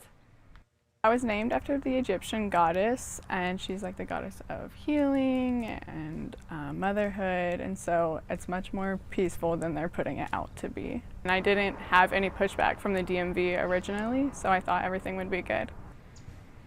If Wharton doesn't file an appeal by next week, the DMV will issue her new plates. The DMV responded today saying in part, quote, the DMV understands that language and symbols can hold different meanings across cultures and communities. What may be a term of endearment in one context can be perceived differently in another. The statement goes on to say, all right, blah, blah, blah, blah, blah. I think that the person she spoke with had to listen to the vocal fry and said, you know what? No, we're just taking the license plate. That's it. I'm done listening to you. Over. Give ISIS a break. Yes. Michelle. Hi, my name is Isis. You know, Michelle. I'm an Egyptian goddess, and she's, long dark hair like me, and so you don't want to piss ISIS off. I mean, you don't. I think I already have, just by existing. You don't want to get on ISIS's spit list, all right? Are they recalling the I am Hamas license plate? How about the I am Al Qaeda license plate? What was that Saturday Night Live joke? Al Qaeda used cars or something? Yeah. There was that old spot. Hi, Al Qaeda from Al Qaeda Chrysler Plymouth Jeep. But you know what? I thought there was. I thought there was a real story of like a similar name to Al Qaeda, where it turned into a thing. But I think Saturday Night Live did a fake commercial for Al Qaeda Chrysler Jeep or something. Seriously. If I'm not mistaken. All right. Anything else before we call it a day? Anything else before we get at it? I feel bad for Isis. An attractive 26-year-old girl. That's her name. And, and now they're yanking her plate. It's her name. It's her name. What are you going to do? Leave her alone. Leave her alone. Come on. Leave ISIS alone. Oh, before we roll, did you see that Michelob Ultra is the new #1 beer in America? Dude, I'll tell you right now. I'm not a beer drinker, so I really don't keep tabs, and I don't really watch what's popular or what people drink, because I just don't like beer. I'm not a beer drinker. I don't like the taste of it. I've never even had a whole beer. I've had maybe a couple of sips in my entire life. So we went to the Rays game last week, right? Okay. And we were at a VIP area with an open bar, right? So if you wanted to tie one on, this was the place to do it. And I'm at the bar and getting my, Diet Coke. And everybody was either ordering a seltzer because they had seltzer galore. But if it was a beer, it was Michelob Ultra. Really? Yep. That is interesting. So Michelob Ultra, and they would say, "I'll take," and they had like 4 taps.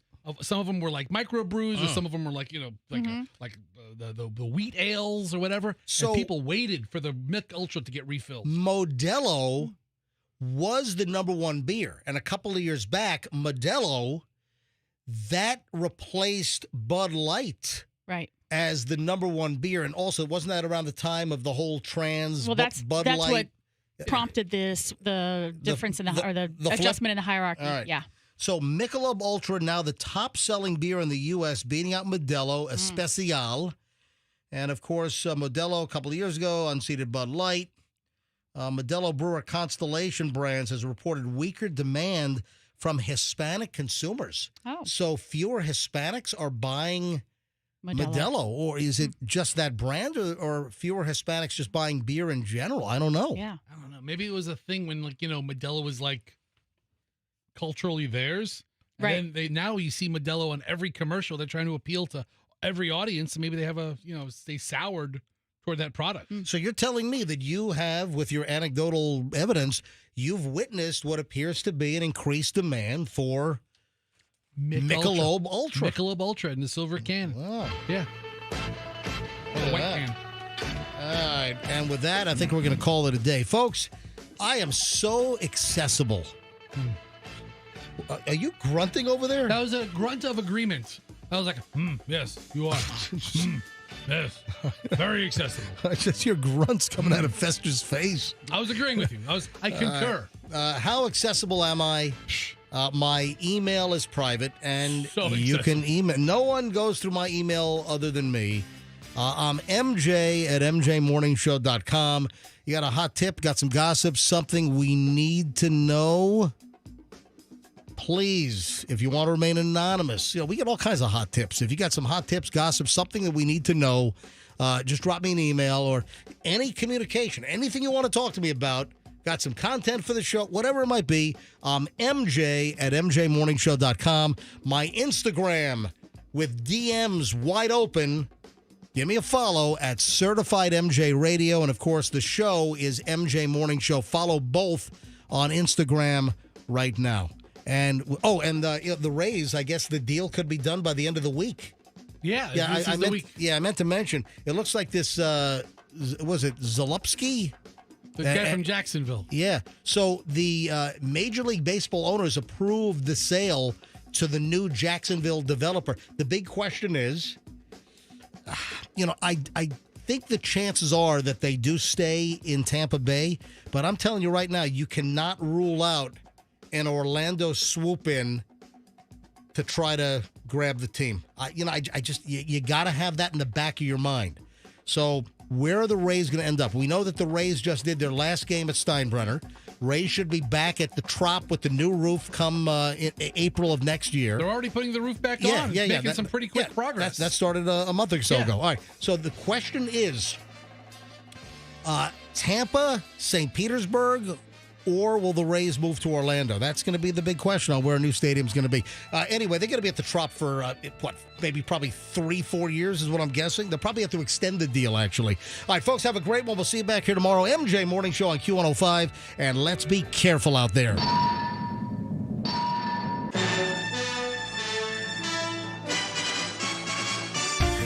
Hear the latest MJ Morning Show podcast on the Q105 app, powered by Anajar and Levine Accident Attorneys. Call 1-800-747-FREE. That's 1-800-747-3733.